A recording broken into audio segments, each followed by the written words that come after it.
Ako ang inyong Lolo Pael. At ako naman si Kabanong. At ito ang aming kwento. Alfredo, bakit mo ako iniwan? Bakit mo ako sinaktan? Bakit mo to ginawa sa akin? Ano ba ang aking pagkukulang sa'yo? Isinusumpa ko. Magbabayad ang iyong lahi sa akin! Isinusumpa ko! Taong 1950 sa bayan ng Mindanao. May mga kasabihan at kwento sa isang liblib sa Mindanao na hindi napapangalanan ang eksaktong lugar para sa pribadong pamumuhay ng mga nananahan sa lugar na yun. Hindi lang sa Visayas laganap ang kwentong aswang. Maging sa Mindanao ay naging katatakutan din ito. Halos lahat ng kwentong urban legend ay hindi rin pahuhuli ang Mindanao. Ngunit ito ay sa panahon na hindi pa kinakain ng husto ang isla na to ng makabagong teknolohiya. May ibang bahagi ng Mindanao na magpasa hanggang ngayon ay pinaniniwalaan pa rin ang mga aswang o kahit ang mga nilalang sa kabilang mundo. Alam mo tol, may napanaginipan ako kagabi na kakaiba. Buti na lang, ginising ako ni nanay kundi Ano, patay ka na ngayon. grabe ka naman, magunos dili ka naman. Saan pa ba ang punta niyan? Kapag nanaginip ka ng masama, siyempre, papunta na sa bangungot yan. Pagkatapos nun patay ka kapag walang gumising sa'yo. Ewan ko sa'yo. Ay nako, tama na nga yan daldalan natin. Baka mahuli pa tayo habang nagtatrabaho. Ay, oo nga pala tol. Kumusta na pala si Sarah? Nagkausap na ba kayo? Tanong ni Topacio kay Juanito habang nagbabalot sila ng mga bigas. Sa bigasan kasi sila nagtatrabaho at ito ang pinakamalaking tindahan sa panahon na yon. Mura lang ang bigas noon.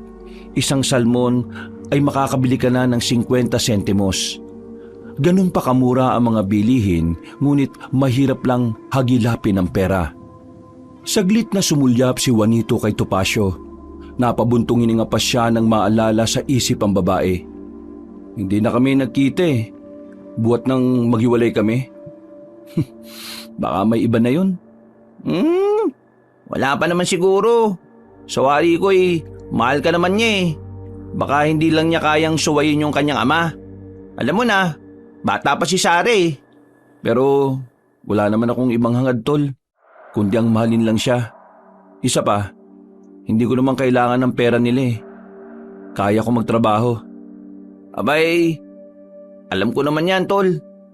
Ang problema, ang tatay ni Sarah. Dapat kasi, tatay niya ang una mong niligawan Puro ka namang kalokohan Sana sumama ka para ikaw maligaw sa nanay niya. Ha? Matanda na yun, di ba? Kakayanin pa ba ako noon? Baka mamaya atakihin pa yun sa rayuma Ang laswa mo, pati matanda pinag-iisipan mo na masama. O di ba? Kahit pa paano napatawa kita. Napakalungkot mo kasi. Kalma tol, babae lang yan. Palibasa, di mo pa naranasang magmahal Makikita mo kapag nagmahal ka at nasaktan. Hindi mo na masasabi yan. Nagtawanan na lang sila sa pinag-uusapan. Dahilan para mapagalitan silang dalawa. Nagtawanan din ang kanilang mga kasamahan. Ngunit hindi nila pinansin ang mga ito.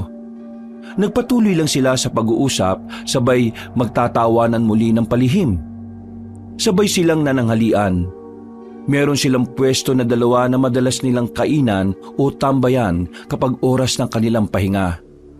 Ang iba kasi sa kantina ng kanilang pinagtatrabahuan kumakain, kaya madalas sila lang ang laging magkasama. Panay ang kanilang tawanan at asaran nang may sasakyang itim na pumarada sa tapat ng tindahang kanilang pinapasukan. Kumabog ng malakas ang dibdib ni Juanito dahil kilala niya ang sasakyang yon. Mukhang kailangan mong lakasan ng loob mo, tol. Baka mamaya bumaba si Sarah at di mo kayanin.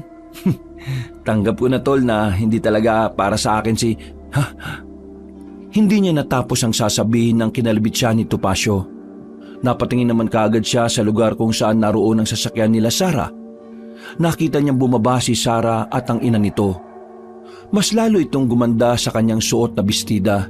Ngunit mas ikinagulat niya ay ang makita na kasama nila ang anak ng kanilang amo na si Roberto. Sandali, bakit sila magkasama na dalawa? Tingnan mo tol, oh. Tingnan mo, paano niya hawakan si Sarah sa bewang nito? Hindi agad nakaimik si Juanito sa kanyang nakita.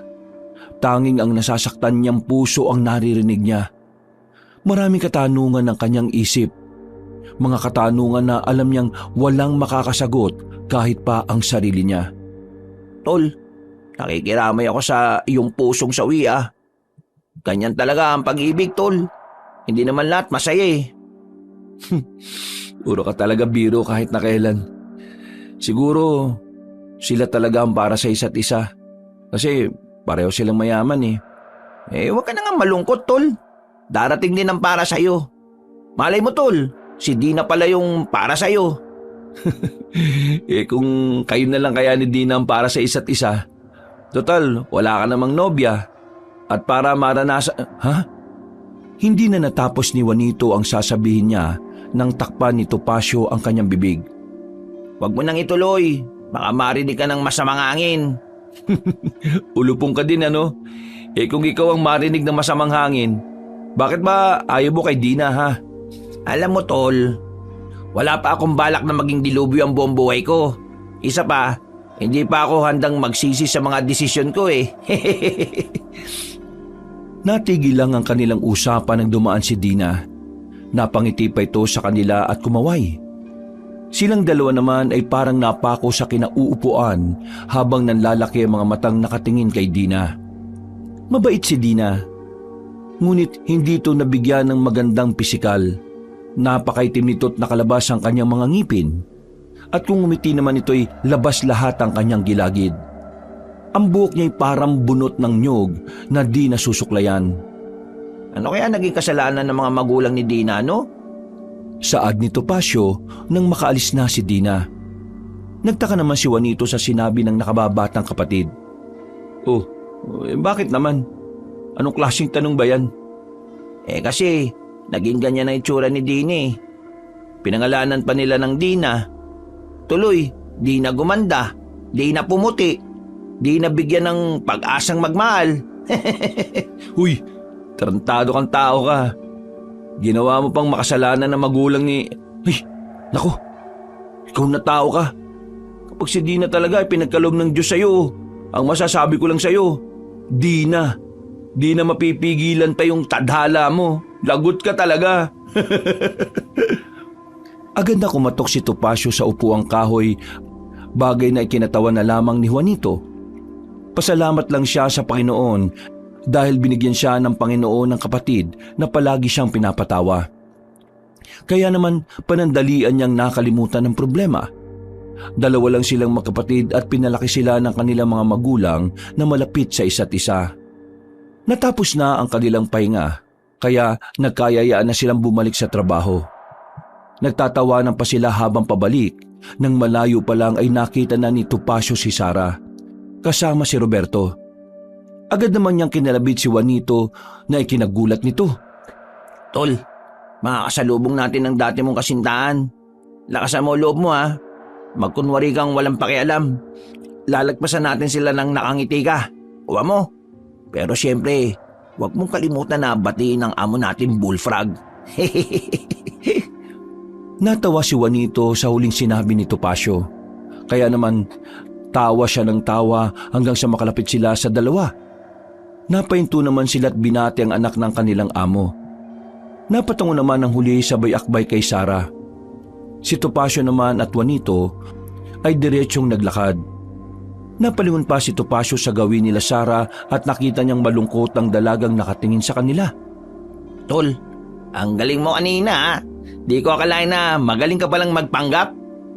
Saad ni Topacio kay Juanito habang pauwi na sila. Kaya lang namang hindi ako matawa sa sinabi mo. Hoy, ikaw huwag mo na ulit sabihin yun ha. Pag ikaw talaga marinig ni Sir Roberto, yari ka. Bahala siya. Pero tol, mainam na lang, di tayo mayaman no? Ha? Bakit naman? Kasi si boss mayaman nga pero hindi naman magandang lalaki, di ba? Ikaw nga, magtigil-tigil ka sa panlalait mo dyan ha. Baka mamaya marinig ka ng amo natin. Tandaan mo, pogi ka lang pero wala kang pera. Ano ipapakain mo sa pamilya mo? Sige nga, o kahit sa sarili mo lang. Sabi ko nga eh. Pero tol, alam mo ba na malungkot si Sarah kanina habang nakatingin sa atin? Ginusto naman niya yun eh.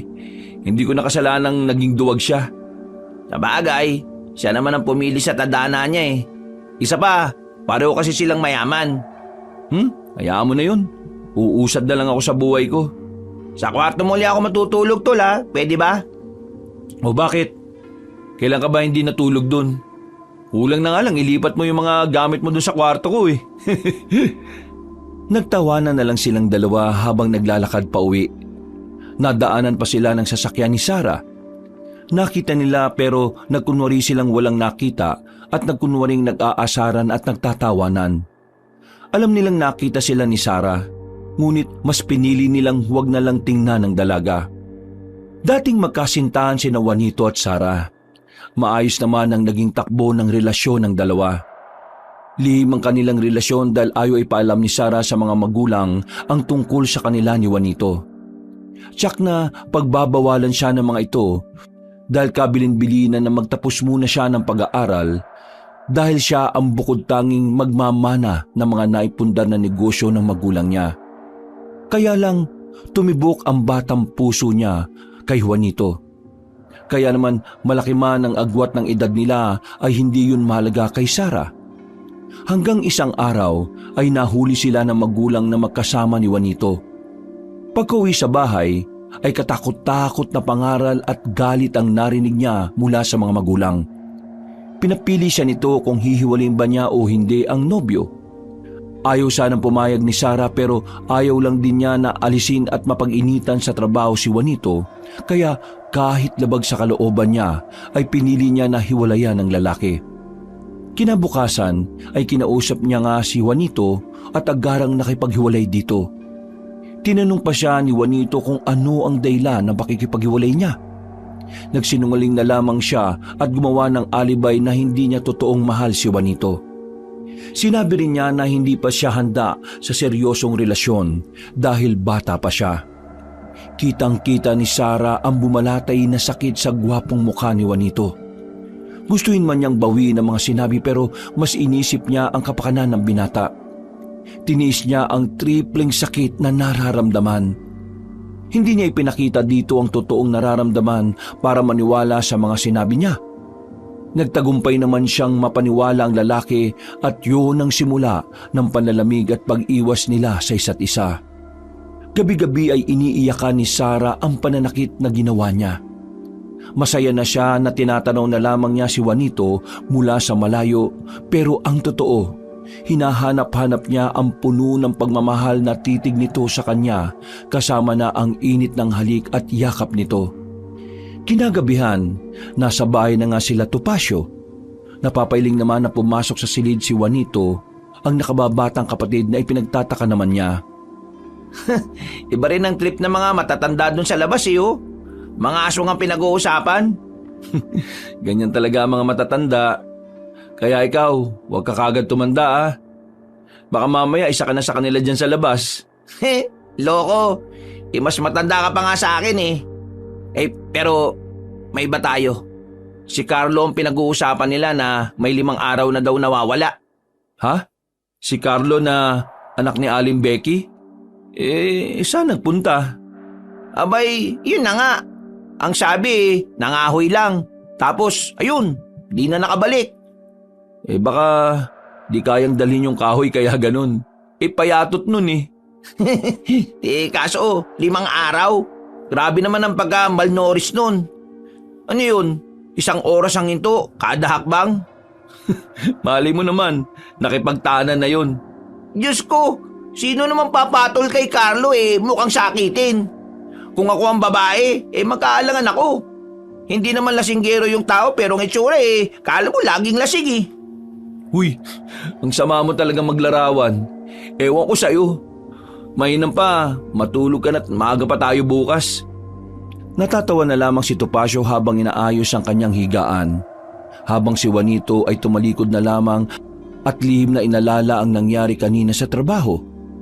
Inamin niyang nasaktan siya talaga nang makita si Sara na kasama si Sir Roberto. Sinariwa din niya ang mga masasayang araw nila ni Sara, nung araw na una niyang nakamtan ang matamis nitong oo. Hindi na malaya ni Juanito na siya ay napapaluha. Impit ang kanyang daing para hindi marinig ng kapatid. Nararamdaman pa rin niya ang sakit sa alaala ng masasayang kahapon nila ni Sara. Nasa ganun siyang tagpo nang may magsalita sa kanyang likod. Bagya pa siyang natigil sa pag-iyak. Alam mo tol, kung masakit, iiyak mo lang. Wala namang masama eh. At di naman kita huhusgan. Sige, labas mo lang. Huwag kang mahiya sa akin. Isa pa, hindi naman kawalan sa pagkatao mo kung iiyak ka. Hindi lang siya umimik. Nanatili lang siyang nakatalikod sa kapatid at dinaramdam ang sakit na nararamdaman. Narinig niyang napabuntong hininga si Topacio at di na rin ito umimik. Samantala, habang tahimik na natutulog ang lahat ng tao sa baryo, may isang nilalang naggising na gising. Nagmamatsyag siya sa paligid ng kanyang mabibiktima. At malilinlang. Isang binata ang pauwi na. Sa wari niya'y galing ito sa pamamasyal. Malapit na kasi ang pista sa kabilang baryo at marami na ang namamasyal dun. Habang naglalakad ang binata, ay bumaba siya mula sa puno. Suot ang kanyang napakagandang damit at naglakad siya pasalubong sa binata. Napatingin siya sa binata at makikita ang paghanga sa mga mata nito sa taglay niyang kagandahan. Hindi makikita sa lugar na yun ang taglay niyang kagandahan. Para siyang Diyosa na ibinaba sa lupa. Napatawa siya bagya nang makita ang reaksyon ng binata. Masaya siyang makita ang mga ganitong reaksyon mula sa kanila. Maaari mo ba akong samahan? Ihatid mo ko sa aking tahanan. Sa hindi malamang dahilan ay sumasama ang mga kalalakihang nabibiktima niya. At kadalasan sa kanyang binibiktima ay mga kabataan na may maamong mukha, magandang lalaki at bata pa. At ang mas madali niyang nadadala ay ang mga lalaking may pinagdaraanan sa buhay at mahilig sa babae at makamundong laman at pagnanasa. Halika, tuloy ka sa aking tahanan. Samahan mo ko dito dahil nalulungkot ako. Wala akong kasama. Wala ring nagmamahal sa akin. Aniya na parang maiiyak. Ang kanyang maamo at magandang muka ang panghatak niya sa kanyang mabibiktima. Kung sino man siya o kung anong klase siyang nilalang ay walang nakakaalam. Ilang taon na rin kasing hindi siya nangangambala. Ngunit muli siyang nagbalik para muling manguha ng mga binata. Kinabukasan ay nabalita ang nawawala ang anak na binata ni Mang Ignacio. Ayon sa kanilang mag-asawa ay namasyal lamang ito sa kabilang baryo ngunit hindi naman ito nakauwi kagabi. Panay naman ang iyak ng asawa ni Mang Ignacio na si Aling Josefina. Nababahala umano sila na baka kinuha ng napapabalitang aswang ang kanilang anak. Naniniwala ka ba sa balitang yun, tol? Totoo nga kaya may aswang? Hindi ko alam. Pero kung meron man, nako, wag niya akong masubukan dahil baka siya pa maihaw ko. Tol, kung sakaling kawig ni Dina, kakainin mo pa rin ba? Uy, ulupong ka talaga. Si Dina na naman ang nakita mo. Hindi nga, tol. Kung sakali lang naman eh. Uy, sige nga kung ikaw, si Dina ang aswang. O kahit ikaw na lang ang aswang at si Dina ang makakasalubong mo, kakainin mo? Dina, uy!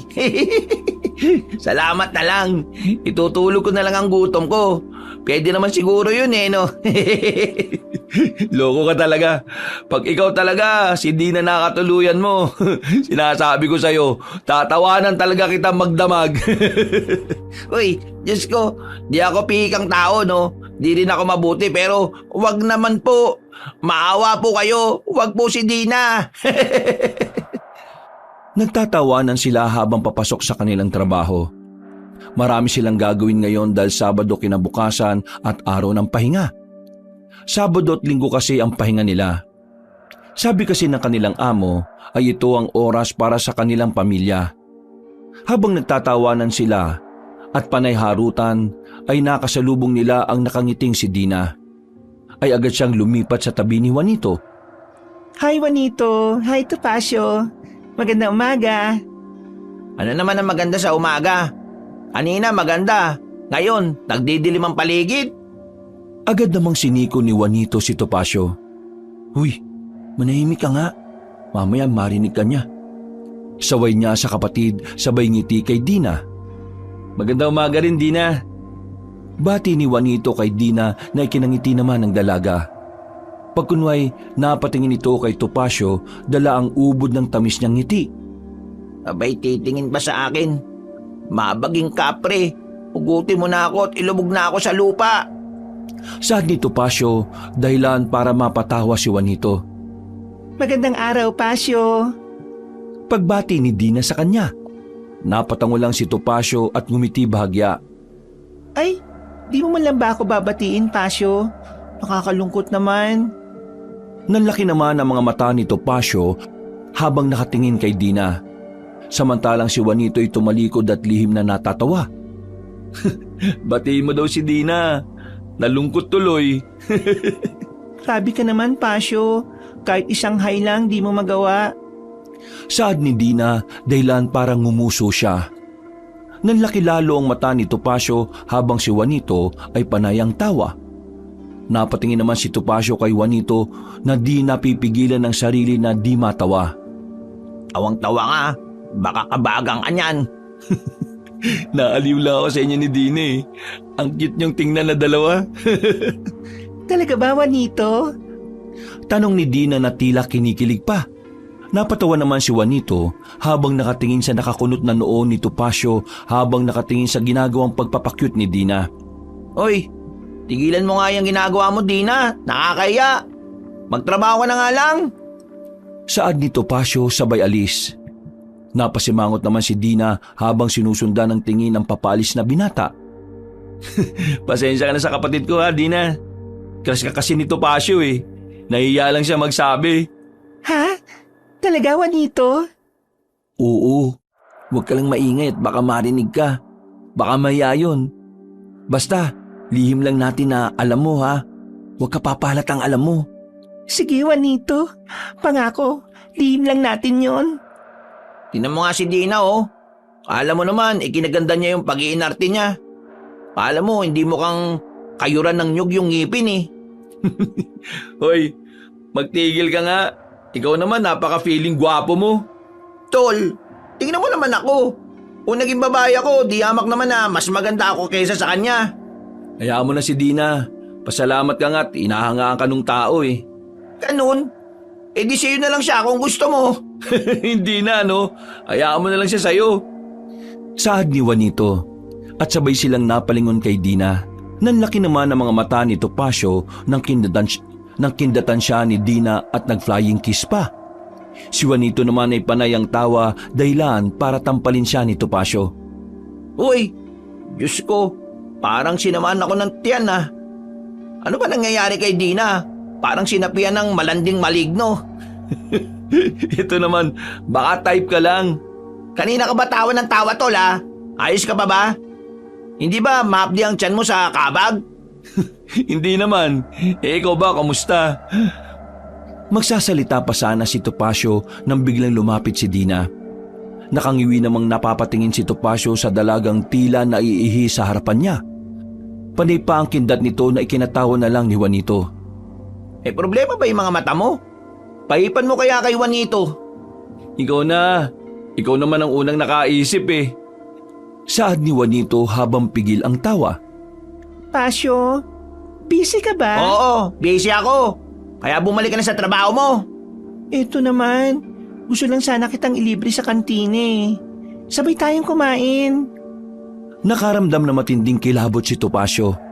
Napangiwi pa siya habang iniisip na makakasabay niya itong kumain. Ha? Ako na magbabayad ng tanghalian mo at kumain ka mag-isa mo. Tantanan mo nga ako. Bumalik ka na nga sa trabaho mo. Ito naman napakasungit. Pero sige na nga. Mamaya ha, Tops. Bye! Saad ni Dina sa maatim boses sabay kindat kay Topacio. Hinagod naman niya ang kanyang balat na animoy kinikilabutan. Tawang-tawa naman si Juanito habang pinagmamasdan ng kapatid. Sasabay ka ba kay Dina manangalian, Tops? Saad niya kay Topacio na may diin pa ang huling pangalan na binanggit ni Dina dito. Napatingin naman si Topacio sa kanya at muling hinagod ang balat sa braso. Ano? Mas gugustuhin ko na lang na wag nang kumain. Tops ka dyan. Kinahapunan ay maagang nakauwi sila Topacio at Juanito. Panay ang tawanan nila tungkol sa nangyari sa pinapasukang bigasan. Halos hindi mapatid ang tawa ni Juanito sa kapatid sa tuwing napag-uusapan si Dina. Bakit kayo nakakaganon si Dina, no? Panay ang pagyut eh. Di naman bagay sa kanya. Ay nako, hanggang ngayon kinikilabutan ako eh. Ayos naman si Dina. Mabait, masipag, magalang, at higit sa lahat, mapagmahal sa magulang. Pero mukhang baboy ramo. Uy, munganga mo naman.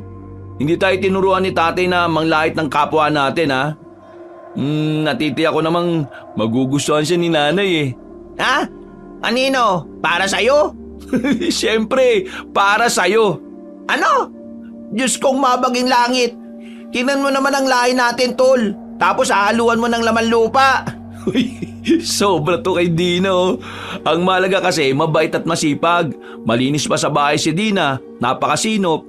Tol, mukhang ganyan ang mga gusto mong babae ah. Ikaw na lang kaya umasawa kay Gina para di na mahirapan si nanay sa bahay. Hindi pa handa ang puso ko muling masaktan at magmahal, no? Ikaw na lang muna. Nagtatawanan silang dalawa hanggang makauwi sila ng kanilang bahay. Naabutan pa nila ang mga kapitbahay nilang panay kumpulan at kwentuhan. Pinag-uusapan ng mga ito ang mga nawawalang binata. Pinagsabihan pa sila ng mga matatanda na mag-ingat dahil mahilig umano ang aswang sa mga magagandang lalaki. Lalo na si Juanito dahil matikas ang pangangatawan at maputi. Natawa na lamang ang binata sa sinabi ng mga matatanda. Kinabukasan, maagang umalis si Juanito para mamili ng mga kakailanganin nila sa bahay. Habang si Topacio ay tinulungan ng kanyang ama sa pagpapakain ng mga alaga nilang hayop. Naroon din ang mga pinsan nila kaya medyo maingay ang paligid. Minsan lang sila akong makita-kita dahil abala sa kanilang mga buhay. Ngunit kapag nakikita-kita naman ay animoy may pista o handa ang nagaganap. Nasa bayan na si Juanito. At habang namimili siya ay nakita niya si Sara kasama ang yaya nito. Nagkunwari siyang hindi nakita si Sara. Ngunit sa pagkukunwari ay walang pagsidla ng kaba sa kanyang dibdib. Lalong lumalakas ang kabog ng dibdib niya nang papalapit ang dating kasintahan. Habang siya ay patuloy sa pagkukubli ng kanyang totoong nararamdaman. Binati siya ni Sara na makalapit ito. Samantalang siya ay nagkunwaring nagulat. Oh, ikaw pala Sara. Kumusta? Aniyang hindi tumitingin sa dalaga at patuloy sa pamumulot ng gulay. Maayos naman, Juanito. Ikaw, kumusta ka? Ayos lang naman ako, Sara. Saad ni Juanito sabay tingin sa tindera para itanong kung magkano ang gulay. Ayos lang naman. Kumusta? May kasama ka ba? Bago pa makapagsalita si Juanito ay may tumawag sa kanya buhat sa likod niya. Sabay pahalo sila ni Sara na napatingin sa pinanggalingan ng boses. Isang napakagandang babae ang nakatayo mula roon. Nakangiti ito sa kanila. Nakasuot ito ng itim na bestida ngunit napakaganda. Dahilan para mas lalong tumingkad ang mapuputi nitong balat. May dala itong basket na naglalaman ng mga gulay at iba pang pinamili niya. Mahal, kanina pa ako ikot ng ikot. Nandito ka lang pala. Aniya, sabay sukbit ng kamay sa braso ni Juanito at nakangiting tumingin kay Sara. Nagulat naman si Juanito ngunit hindi siya nagpahalata.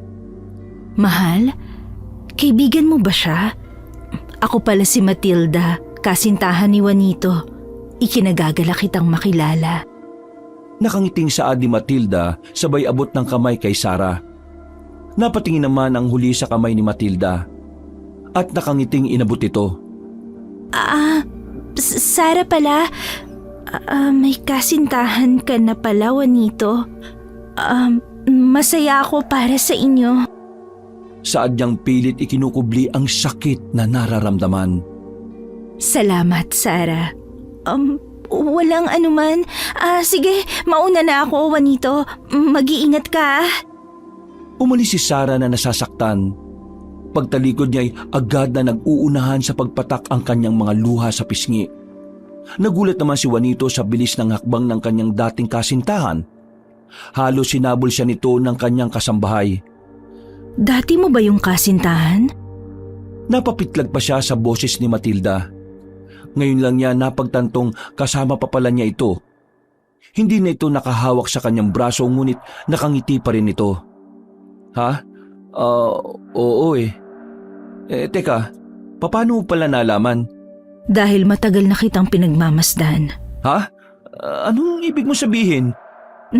Natakot ka ba? Biro lang yun. Siyempre kanina pa ako rito at napapansin kong hindi ka komportabling kausap siya. Tanging sambit ni Juanito. Sabay bahagyang tumawa at kumamot sa batok niya kahit wala namang makati. Salamat pala ha. Ay, ako nga pala si Juanito. Ako naman si Matilda. Ngayon na kita nakita rito. Bago ka lang ba? Naku hindi. Baka ngayon mo lang ako nakita. Mag-iisang taon na ako dito. Galing ako sa Maynila. Ngunit nagpasya akong bumalik dito sa lugar natin. Ganun ba? Mainam naman at naisipan mong bumalik dito sa Mindanao. Ay, sige mauna na pala ako. Sabay na tayo.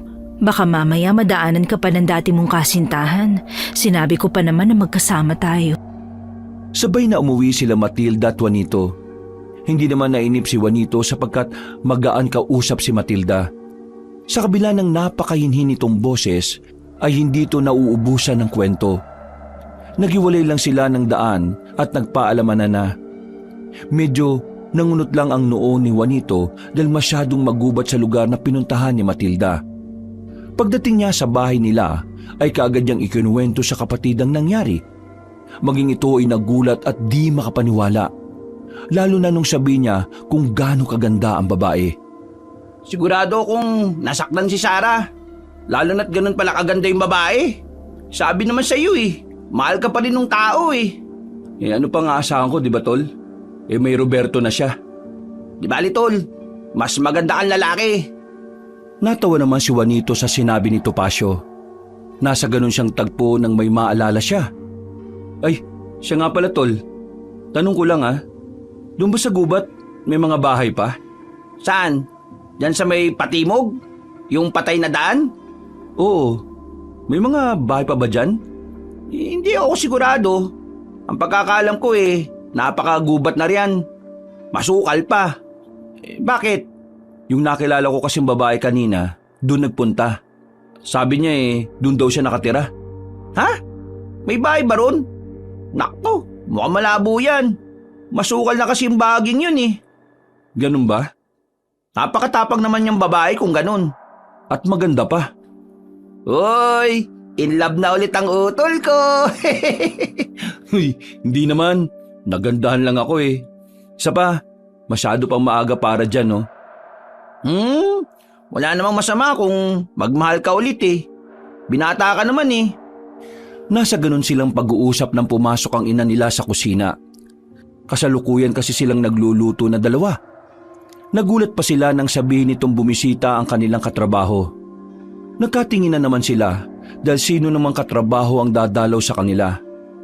Halos bumulusok ng tawa si Juanito nang sabihin ng kanyang ina na si Dina ang bisita nila. Habang si Topacio ay laglag ang babang nakatingin sa ina. Labasin mo raw muna, sabi ni nanay yung bisita mo. Anak ng pusang galao. Ano bang ginagawa ng babaeng yan dito? Labasin mo na muna kasi nang malaman mo. Ikaw na lang kaya. Total kapag si Dina ang karap mo aliw na aliw ka. Baka siya na yung gamot ng malungkot mong puso. Ikaw nga ang hinahanap Sige na, labasin mo na. Kung ano ay kaswerte mo sa babae, siya namang ikinamalas ko. May sunod nga ng sunod na babae sa akin. Mukha namang maligdong na binat. Ano bang naging kasalanan ko sa mundong ito? Ay, naku naman. Panay naman ang tawa ni Juanito habang pinagmamasdan ang nagmamaktol na kapatid. Lalo itong halos maiyak nang bumalik ang kanyang ina at sinabing harapin muna ang bisita. Nay, hayaan niyo na akong pumasok sa seminaryo. Kahit habang buhay akong magdadasal, gagawin ko. Paalisin niyo lang yung aswang na yan na nasa labas. Lalong natawa si Juanito nang batukan ng ina ang bunsong kapatid. Napapakamot na lamang ito habang nagdadabog. Nay naman, baka namali lang kayo ng dinig. Baka naman si Juanito yun, Nay. Di kaya Berto. Dinamay mo ba si tatay ha? Ikaw nga kasi ang hanap. Harapin mo na yung manliligaw mo. Lumabas si Topacio na nagdadabog. Sumilip naman si Juanito mula sa kusina. Natatawa siyang pinagmamasdan ng kapatid na masama ang tingin sa nakangiting si Dina. Hi, Tops. Kamusta ka? Okay ka lang ba? Ha? Kanina, okay ako. Ngayon, hindi na. Ha? Masama ba ang pakiramdam mo? Naku, tamang-tama. May dala akong sabaw na si nanay pa nagluto. Saan ang kusina nyo? Dito ba? Bago pa makapasok sa kusina si Dina, ay agad siyang sinalubong ng nakangiting si Juanito. Uy, magandang araw, Dina. Uy, Juanito. Kamusta? Eto, maayos lang ako, Dina. Ano yung dala mo? Pasalubong ko kay Topacio. Dadaling ko sa kusina. Ako na. Diyan ka na lang kasi bisita ka ni Topacio. Nakakaya naman. O sige na, ako na lang magdadala nito. Ay sige, salamat Juanito. Muling naupo si Dina habang si Topacio ay dali-daling pumasok sa kusina. Ngunit agad din bumalik nang makita ang ina na may dalang walis. Napapailing naman si Topacio na bumalik sa sala habang si Juanito ay tawang-tawa. Alam mo, Pasio, ang ganda ng bahay nyo. Ang sinop ng nanay mo, ano? Ang swerte ng tatay mo dahil mabuting babae ang nanay mo. Ha? Oo nga. Dina, baka hinahanap ka na sa inyo. Sige na, umuwi ka na. Ha? Alam naman ni nanay na dito ang punta ko eh. Isa pa, abala naman silang dalawa ni tatay. Ang dami kasing nagpapagamot. Nako, dapat ang mga babaeng katulad mo hindi gumagala. Baka mausok ka ng kapre. Sige na, bumalik ka na lang dito sa susunod na 100,000 taon. Ha? Ano? Hindi na nakapagsalita si Dina nang pinalabas siya ni Topacio. Kumaway na lang din ito sa kanya at nag-flying kiss pa na sinalo naman ni Topacio at kunwari itinapon sang nguso ng kanilang aso. Ay nako, pambirang babae naman to si Dina oh. Nagpunta-punta pa dito. Hayaan mo na, patay na patay sa iyo eh. Ayaw mo nun, may umahanga sa iyo. Kung si Dina na lang din naman, wag na. Mainam pang mamatay na lang. Patay agad? Basta, patay agad. Diyos ko, mabaging langit oh. Natatawa na lang si Juanito sa kapatid. Pinagpatuloy na lang nila ang ginagawa upang sila'y makapananghalian na. Maya-maya ay pupunta si Juanito sa gubat para mangahoy. Mauuna siya doon at susunod na lang si Topacio sapagkat tutulungan muna niya ang kanyang ama sa pag-aalaga sa baboy nilang nanganak. Masaya naman ang mga magulang nilang dalawa sapagkat lumaki silang malapit sa isa't isa.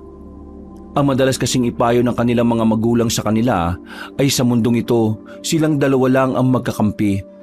Kaya dapat magmahalan sila. Hindi lang sila basta magkapatid, matalik din silang magkaibigan. Mag-iingat ka ha. Susunod din ako pagkatapos. Ipunin mo lang yung mga kahoy. O sige, mauna na ako. Kumuhay pa si Juanito sa kapatid bago umalis. Kasagsagan ng kainitan ng panahon ay binaybay ni Juanito ang daan papunta sa gubat. Naginawaan lang siya na makapasok na siya sa gubat dahil sariwang hangin na ang kanyang mga nalalanghap. Mainam na lang talaga at marami pang puno sa lugar nila. Kaya sariwang hangin pa rin ang nalalanghap niya. Mga tuyong sanga lang ang tinitipon niya. At marami na rin marahil ang nagtungo doon dahil sa mga nakaayos na mga kahoy. Tuwing pahinga, ito ang libangan nilang magkapatid. Manguha ng kahoy o di naman kaya'y magtanim sa kanilang hardin. Hindi alam ni Juanito kung ilang oras na siyang naroon. Marahil ay marami pang ginawa si Topacio kaya natagalan ito. Ang gagawin niya ay titipunin na lamang muna niya at magdadala siya ng isang bigkis at bukas na lang sila maghahakot ni Topacio. Sa pamumulot niya ay nakarating siya sa isang bahagi ng gubat. Nagulat siya dahil may bahay doon na napakalaki at nag-iisa lang ito sa lugar na yon. Nangunot ang kanyang noo. Hindi niya akalaing may bahay sa lugar na yon. Masyado ng liblib at masukal ang bahaging yon ng gubat. Nasa ganun siyang tagpo nang may magsalita sa likod niya. Gulat pa siyang napalingon, ngunit mas nagulat siya kung sino ang kanyang nakita. Juanito? Anong ginagawa mo rito? Matilda? Narito ako para mangahoy. Ikaw? Diyan ako nakatira sa bahay na yan. Gulat bang napatingin si Juanito sa bahay na sinabi ni Matilda. May kalumaan na ang bahay at larawan nito na parang ilang siglo nang nabubuhay sa gubat na yon. Tila napansin ni Matilda ang reaksyon niya kaya natawa ang dalaga. Alam mo, minana pa yan ang mga magulang ko sa aming lola. At dyan na rin ako halos lumaki. Buhat nung mawala ang aking magulang, pinauwi nila ako dito para alagaan ang aming bahay. Mag-isa ka lang dyan? Oo. Ngayon ay mag-isa na lang ako, Juanito. Hindi ka ba natatakot? Masyadong masukal na sa bahaging to Hindi naman kasi minsan dinadalaw naman ako ng mga tauhan ni Papa nung nabubuhay pa sila ni Mama. Oo nga pala, Juanito. Gusto mo bang magkape muna? Tutal, narito ka lang din naman. Tila nag-alanga naman si Juanito. Ngunit napawi rin nang makita ang napakagandang ngiti ng dalaga. O sige, wala pa rin naman ang kapatid ko eh. Nagtungo sila sa bahay ni Matilda. Nang makapasok sila ay tila nawala ang pangamba ng binata. Napakalinis ng bahay at napakaganda. Sobra din itong maaliwalas kaya nakakagaan ng pakiramdam. Maupo ka muna, Juanito. Kukuha lang ako ng kape. Inikot ni Juanito ang kabuuan ng bahay. May mga larawang napakaluma na ang nakakwadro sa dingding ng bahay. Mga larawan na tila kuha ng mga sinaunang tao. May iba't ibang larawan na kahawig ni Matilda sa iba't ibang panahon. Maganda ba ang mga larawan, Juanito? Ako lahat yan. Pinakuha ko yan sa Maynila noon na may tema ng iba't ibang panahon. Gusto kong makita ang itsura ko sa makalumang panahon. Pangit ba? Ha? Hindi naman. Bagay nga sa'yo eh. Salamat ha. Ito na ang kape mo. Ay, salamat Matilda. Pagkabot ni Juanito ay dahan-dahan siyang humigop ng kape. Lihim naman na napangiti si Matilda. Sige, humigop ka, Juanito. Ang kapeng yan ang magiging dahilan para magpabalik-balik ka dito. Ikaw ang napili kong magmamahal sa akin at makakasama ko habang buhay. Masarap ka magtimpla ng kape, Matilda. Ang swerte na mapapangasawa mo. Salamat, Juanito. Pero pakiramdam ko wala namang nagkakagusto sa akin. Nanlaki ang mga mata ni Juanito. Muntik pa niyang maibuga ang hinigop na kape. Ha? Sa ganda mong yan? Imposible namang walang magkakagusto sa'yo. Siguro pihikan ka lang. Naku, hindi ako pihikan. Kahit sino, basta mabait. At masarap kainin pagkatapos na di nila ako kayang mahalin. Sa bagay, mahalaga talaga ang ugali. Ikaw ba? Yung dating kasintahan mo, bakit kayo naghiwalay? Bata pa kasi siya at mayaman ang pamilya niya Hanap ka na lang ng iba. Yung magmamahal sa'yo.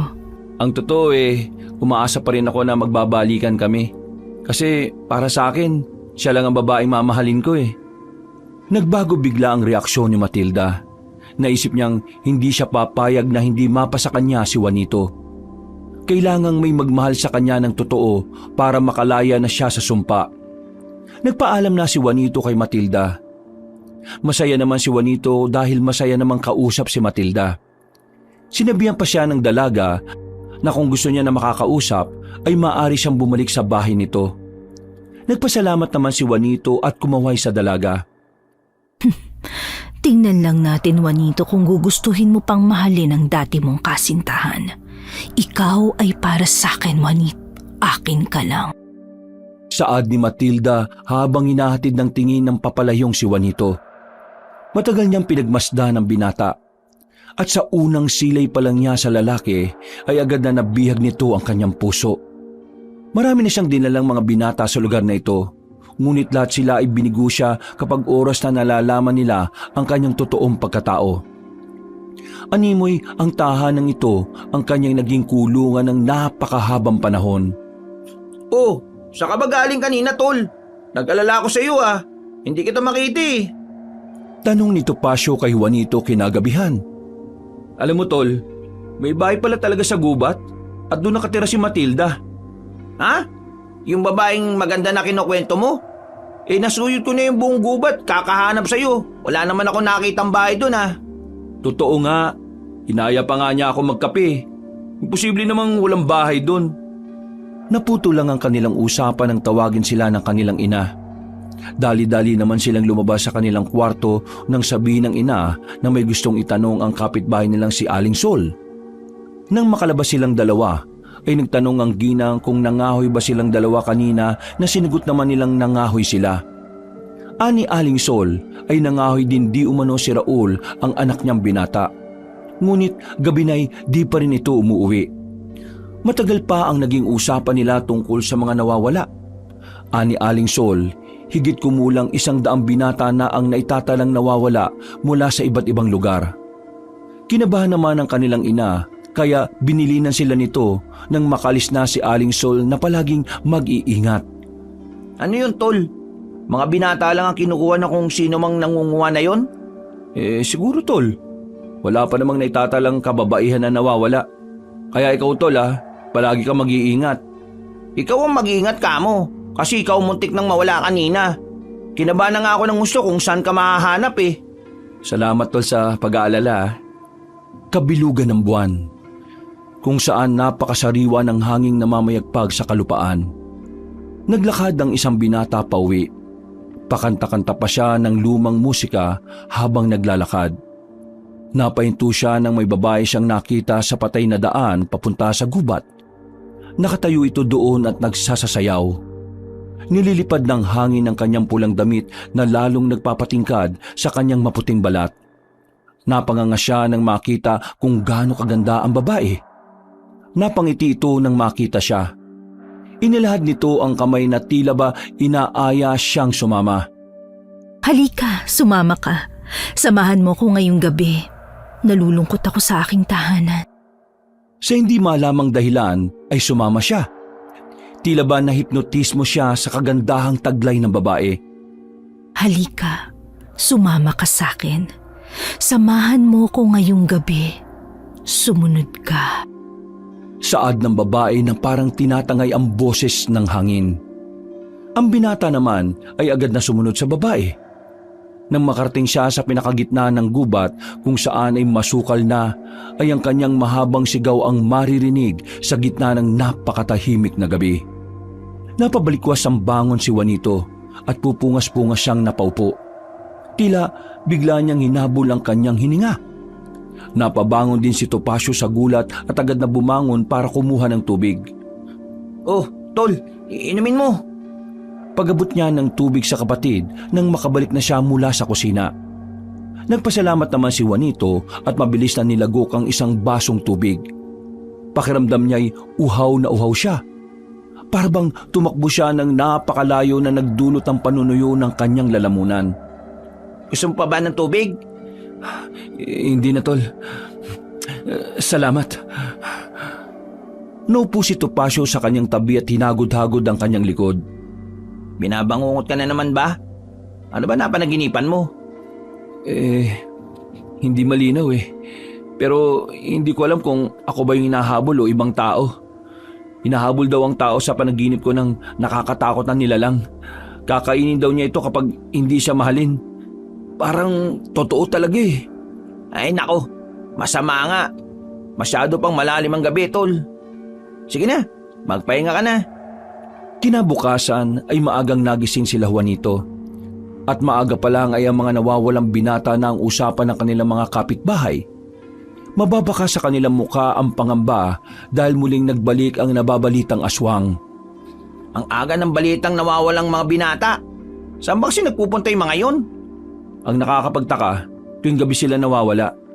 Nako, nakakatakot na talaga mga nangyayari dito sa mundo, no? Halika, bilisan na nga natin ang maaga nating mahakot yung mga tinumpukong kahoy sa gubat. Matapos kumain ng agahan ay agad nilang kinuha ang mga kahoy at nang makabalik sila ay inutusan si Juanito ng kanyang ina na magtungo sa bayan. Si Topacio naman ay tinulungan ng kanyang ama. Habang papunta pa lang si Juanito sa bayan ay nakita niya si Matilda na nakatayo sa gilid ng daan. Nakangiti ito sa kanya at kumakaway. Tinawag siya nito at lalapit na sana nang may tumawag sa kanya. Paglingon niya ay nagtatakang mukha ni Dina ang nakita niya. Nakatingin din ito sa bahaging tinitingnan niya. Oh, Dina, ikaw pala. Ako nga, Juanito. Sino bang kinakawayan mo dyan?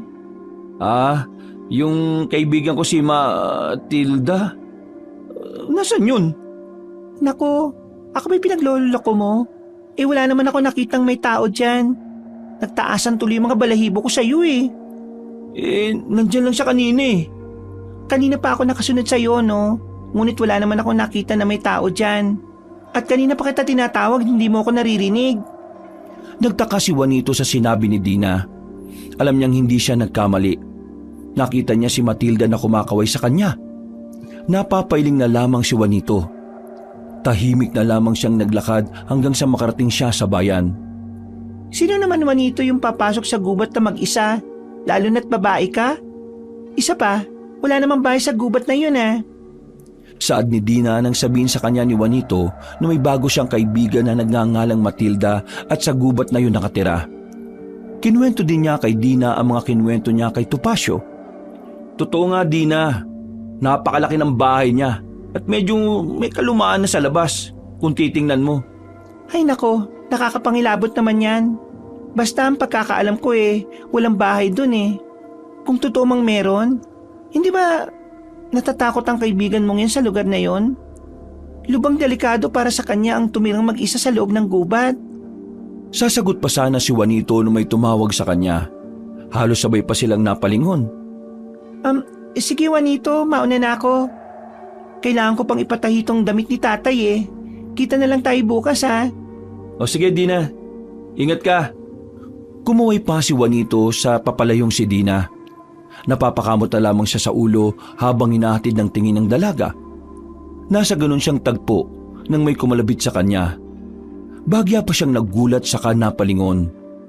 Paglingon niya'y ang nakangiting si Matilda ang nasa kanyang likuran. Napakaganda talaga nito. Para siyang diyosa na nagniningning sa taglay nitong kaputian. Napahawak pa siyang bagya sa kanyang dibdib dahil sa lakas ng kabog nito. Hindi niya alam kung dahil ba ito sa kaba kaya ang lakas ng pintig ng puso niya. Pasensya na Juanito. Nagulat ba kita? Bagyang ipinilig ni Juanito ang ulo para bumalik siya sa sarili. Ikaw pala Matilda. Medyo lang. Pasensya ka na. Nakita kasi kita. Lalapit na sana ako kaso may kausap ka palang iba. Si Dina yon. Kasama ko sa trabaho. May gusto sa kapatid ko. Saan palang tungo mo? Mamimili kasi ako ng gulay ikaw? Eto, pauwi na. Kanina pa kasi ako rito Pwede naman sabay na tayo. Kaunti lang naman ang bibilhin ko Nagkasundo silang magsabay na lamang umuwi. At habang naglalakad sila'y marami silang napag-uusapan. At halos may pagkakapareho silang dalawa sa mga hilig nila sa buhay. Masaya naman si Juanito na makausap si Matilda. Malambing kasi ito at mahinahon. Lumipas ang mga araw na naging malapit sila sa isa't isa. Hanggang sa umamin na siya kay Matilda na iniibig niya na ito. Agad din namang tinugon ni Matilda ang pag-ibig ng binata. Hanggang sa nauwi na sa malalim na pagmamahalan. Madalas na dumalaw si Juanito kay Matilda ng palihim. At sa tuwing dadalaw siya'y pinagsasaluhan nila ang tamis ng kanilang pag-ibigan. Hindi lang isang beses, kundi maraming beses. Hindi niya maunawaan na hinahanap-hanap niya ang init ng katawan ng dalaga. Para siyang mababaliw kapag hindi niya ito nakita. Maging si Topacio ay nanibago na sa kanyang kapatid. Hindi na ito ang kapatid na nakilala niya. Sa trabaho'y hindi na sila nagkakasabay tulad ng nakaugalian nila. Iniiwan na din siya nito kapag uwian. Minsan, madaling araw na ito kung umuwi. May oras ba na masyadong mainiti ng ulo? Samantala, habang patuloy ang pagkikita nila Matilda at Juanito, ay wala silang kaalam-alam na may mga matang palaging nakamasid sa kanila. Bakit hindi na lang tayo magsama, mahal ko? Tanong ni Matilda kay Juanito isang gabi. Nakaiga sila sa malambot na kama ng babae at tanging kumot lang ang nakatakip sa kanilang katawan. Nakaunan siya sa matipunong katawan ni Juanito, habang ang binata ay hinahagod ang braso ng dalaga. Hahanap lang ako ng tiyempo, mahal ko. Magpapaalam na din ako sa kanila. Paano kung paghiwalayin nila tayo? Hindi ko hayaan yun na mangyari, mahal.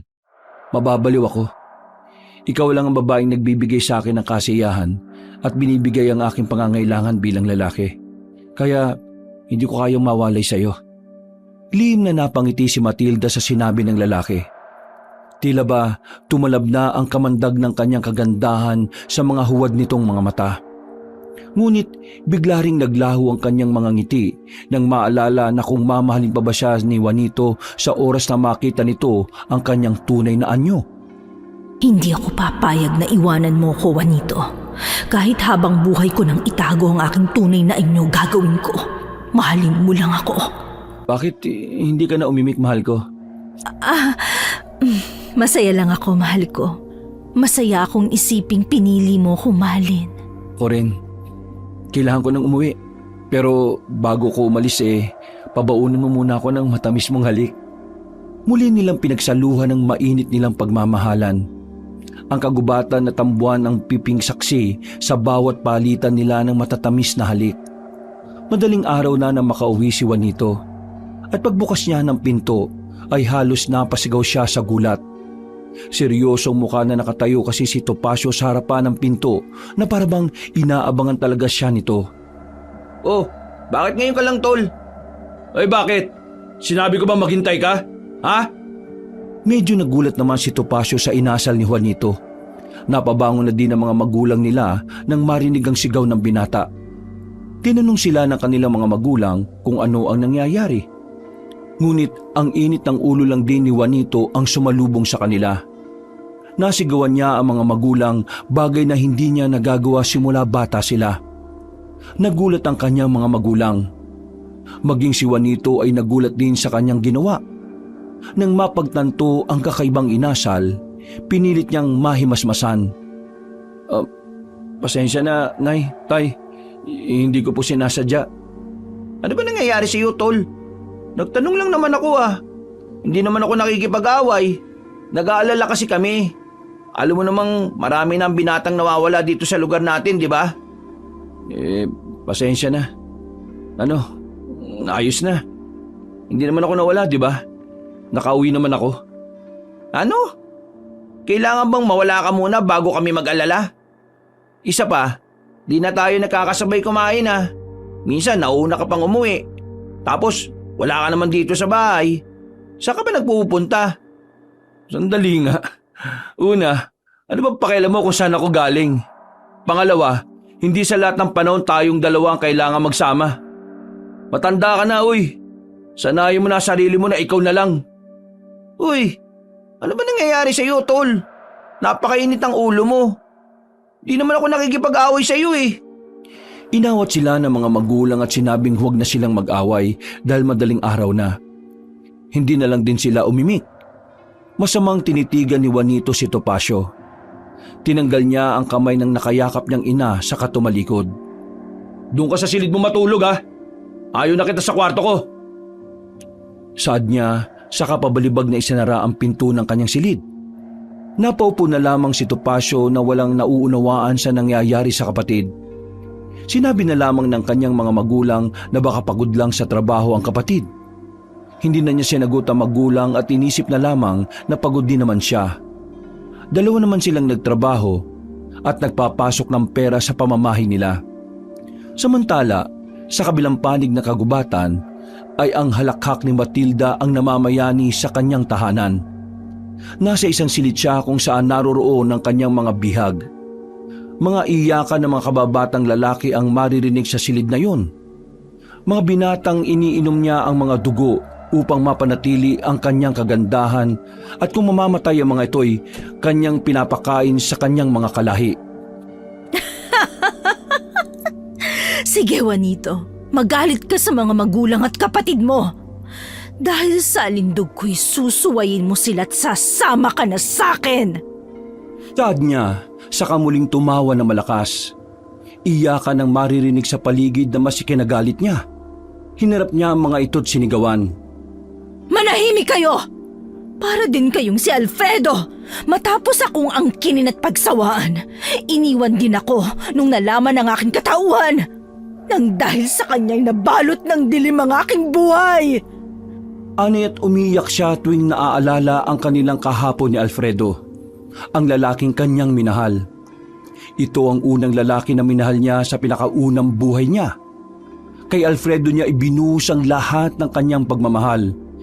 Tinalikuran niya ang kanyang pagiging aswang para dito. Ngunit nang malaman itong siya ay isang uri ng aswang na humihigop ng dugo, ay iniwan siya at isinumpa na papangit at kukulubot ang kanyang muka. At para malabanan ang sumpa ng pagtanda, ay kailangan niya ng lalaking magmamahal sa kanya ng wagas at totoo. Na kahit malaman ito ang kanyang katauhan na siya'y nakakatakot na halimaw sa gabi, ay mamahalin pa rin siya nito. Sa pag-ibig na dalisay, doon lamang matatapos ang sumpa. Ngunit sa kasamaang palad, ay wala pa siyang natatagpo ang lalaki na magbibigay sa kanya ng tapat na pag-ibig. At ang mga lalaking nabihag niya ay ang mga lalaking nagmahal sa kanya. Ngunit hindi totoo at wagas. Ang kanilang dugo ang kanyang ininom para mapanatili ang kanyang kagandahan at hindi siya tumanda pa. Ang kailangan ko lang naman ay totoong pag-ibig. Ngunit lahat kayo'y bigong maibigay sa akin yon. Ilang siglo na ako nabubuhay sa mundong ito at pagod na ako. Saad niya, naupo siya nang makita ang mga kamay na kulubot na. Maging ang kanyang muka ay nakalaylay na ang mga balat. Halos butot balat na rin siya. Ang buhok niya ay puro putit na't iilan na lamang ang natira. Napasigaw na ang mga bihag nang makita siya sa anyong yun. Tinitigan naman niya ang mga ito't sinigawan. Manahimik kayo! Mga lalaking hayok sa laman! Mga manloloko! Tumayo siya at natawa. Saka kinuha ang kupitang may lamang dugo ng isa sa mga bihag. Halos hindi na kumikilos ang bihag na yon sa pagkakahilo dahil sa kulang na siya ng dugo. Tila ba hinihintay na lamang niya ang kanyang kamatayan at ipakain siya sa mga kalahi ng babae na nasa likod lang ng gubat na yon. Mga hangal! Sisigaw-sigaw kayo ngayon? Samantalang tuwang-tuwa kayo habang nakikipagniig sa akin gabi-gabi nung hindi niyo pa alam ang katauhan ko! Hindi ba't inyong pinagtaksilan ng inyong mga karelasyon dahil sa akin? Naalala niyo ba, mga hangal? Malakas na tawa niyang kasabay ay itinaas ang kupitang naglalaman ng dugo ng isa sa mga bihag at ininom. Maya-maya pa'y muling nagbalik ang kanyang kagandahan. Itinaas niya ang kamay at tiningnan. Ang kaninang kulubot at butot balat ay napakakinis na at napakaganda. Napatingin siya sa salamin na may galit sa kanyang mukha. Dahil matanda pa rin ang nakikita niya mula roon. Maaring malilin lang niya ang mga huwad na mga mata, ngunit hindi ang salamin kailanman. Samantala, sa kabilang panig ng gubat ay napangiti siyang umalis. Dali-dali siyang lumabas ng gubat upang hihatid ang balita na nakita na nila ang tahanan ng bruhang aswang. Tuwing gabi lang ito nakikita, ngunit may gabi rin na mahirap itong matunton. Madali lamang makikita ito kapag kabilugan ng buwan at kung masundan nila ang taong iniibig ng babaeng hindi tumatanda. Hi, Topacio. Maganda umaga. Bungad ni Dina kay Topacio kinabukasan sa kanilang trabaho. Wag ngayon, Dina. Wala akong gana makipag-aasaran. Ay siya, hindi naman ako naparini para lang asarin ka eh. Napansin ko kasing mag-isa ka't malungkot, kaya lumapit ako. May problema ka ba? At bakit hindi kayo magkasama ni Juanito? Hindi ko rin siya nakikita ngayon ah. Lumayas na si Juanito. Hindi namin alam kung saan nagpunta. Paggising namin, wala na mga damit niya. Saan naman siya nagpunta? Yan din ang tanong ko, kung saan nagpunta si Juanito. Nasa ganon silang tagpo na may biglang sumabat sa likod nila. Sabay pa silang napalingon at nagulat sila na si Sarah pala ang naroon. Magandang umaga, Ma'am Sarah. Bati ni Dina na ikinangiti lang ni Sarah. Narinig kong pinag-uusapan niyo si Juanito. Opo. Nagliyas po yata, sabi ni Topacio. Nakita ko siya kagabi. Pauwi na kami nun galing sa kabilang bayan. Naglalakad siya sa patay na daan papasok sa gubat. Sabay namang napatingin sila Topacio at Dina kay Sarah nang marinig ang sinabi nito. Sa gubat? Oo, bababa sana ako ngunit nakita kong may kasama siyang matandang babae. Si Juanito pala ang biktima niya. Kay Dina naman napatingin ng parehong naguguluhan na sila Topacio at Sarah. Ano ba mga sinasabi mong biktima, Dina? Kailangan ni Juanito ng tulong. Kailangan natin siyang mabawi sa lalong madaling panahon. Hindi ka namin maunawaan. Sumama kayo sa akin mamaya sa aming baryo. Ang aking lolo makakapagpaliwanag sa inyo. Sakay ng sasakyan ni Sarah ay tinungo nila ang baryo ni Dina. Halos sabay pa silang napalingon lahat sa patay na daan papasok sa gubat ng madaanan nila. At halos iisa lang ang nasa isip nila, ang mailigtas si Juanito sa sinumang nilalang na sinasabi ni Dina na bumihag sa kanya. Matagal na si Topacio sa lugar na yon, ngunit ngayon lang siya nakarating sa lugar nila Dina. Napakatahimik dahil medyo marami-rami na ang naninirahan. At bawat taong madadaanan nila ay matamalang na nakatitig sa kanila. Dina, hindi mo naman kami papalapas sa mga kapitbahay mo, no? Natawa lang sila Dina at Sarah sa sinabi ni Topacio. Maging ang driver at ang yaya ni Sarah na madalas niyang kasama ay natawa na rin. Hindi nga, Dina. Seryoso ko. Topacio, mukha lang akong aswang pero mga tao ho kami dito. Hoy, grabe ka naman sa sarili mo. Maganda ka naman. Ay nako Topacio, alam ko naman na di ako maganda. Kaya nga walang makagusto sa akin eh. Hindi naman sa mukha na babase ang tunay na kagandahan, Dina. Sa ugali yun. Aanin mo naman ang maganda kung pangit naman ang ugali. Tama si Topacio, Dina. May mga tao namang hindi bumabase sa anyo. Napatawa na lamang si Dina at nagpasalamat. Maya-maya'y huminto na ang sasakyan nang sabihin ni Dina na naruroon na sila. Pagkababa nila'y binati si Dina ng kanyang mga kapitbahay. Tinuro ni Dina ang bahay ng lolo niya't nagpatiuna na ng lakad. Gusto mo ba si Dina? Gulat na napatingin si Topacio kay Sarah. Hindi niya alam kung saan ito nakuha ang ideyang yun. Ha? Ano bang sinasabi mo riyan? Huwag mo nang ikaila. Kitang-kita ko sa mga mata mo kung paano mo siya titigan. Isa pa, iisa lang ang hulma ng mata niyo ng kuya mo. Ganyan din niya ako tingnan nun. Magsasalita pa sana si Topacio nang tawagin sila ni Dina. Kumakaway pa ito sa kanila. Napangiti siya bahagya dahilan para marahan siyang sikuhin ni Sarah. Makulit siya at napakabait. Aminin mo na sa kanya bago ka maunahan ng iba.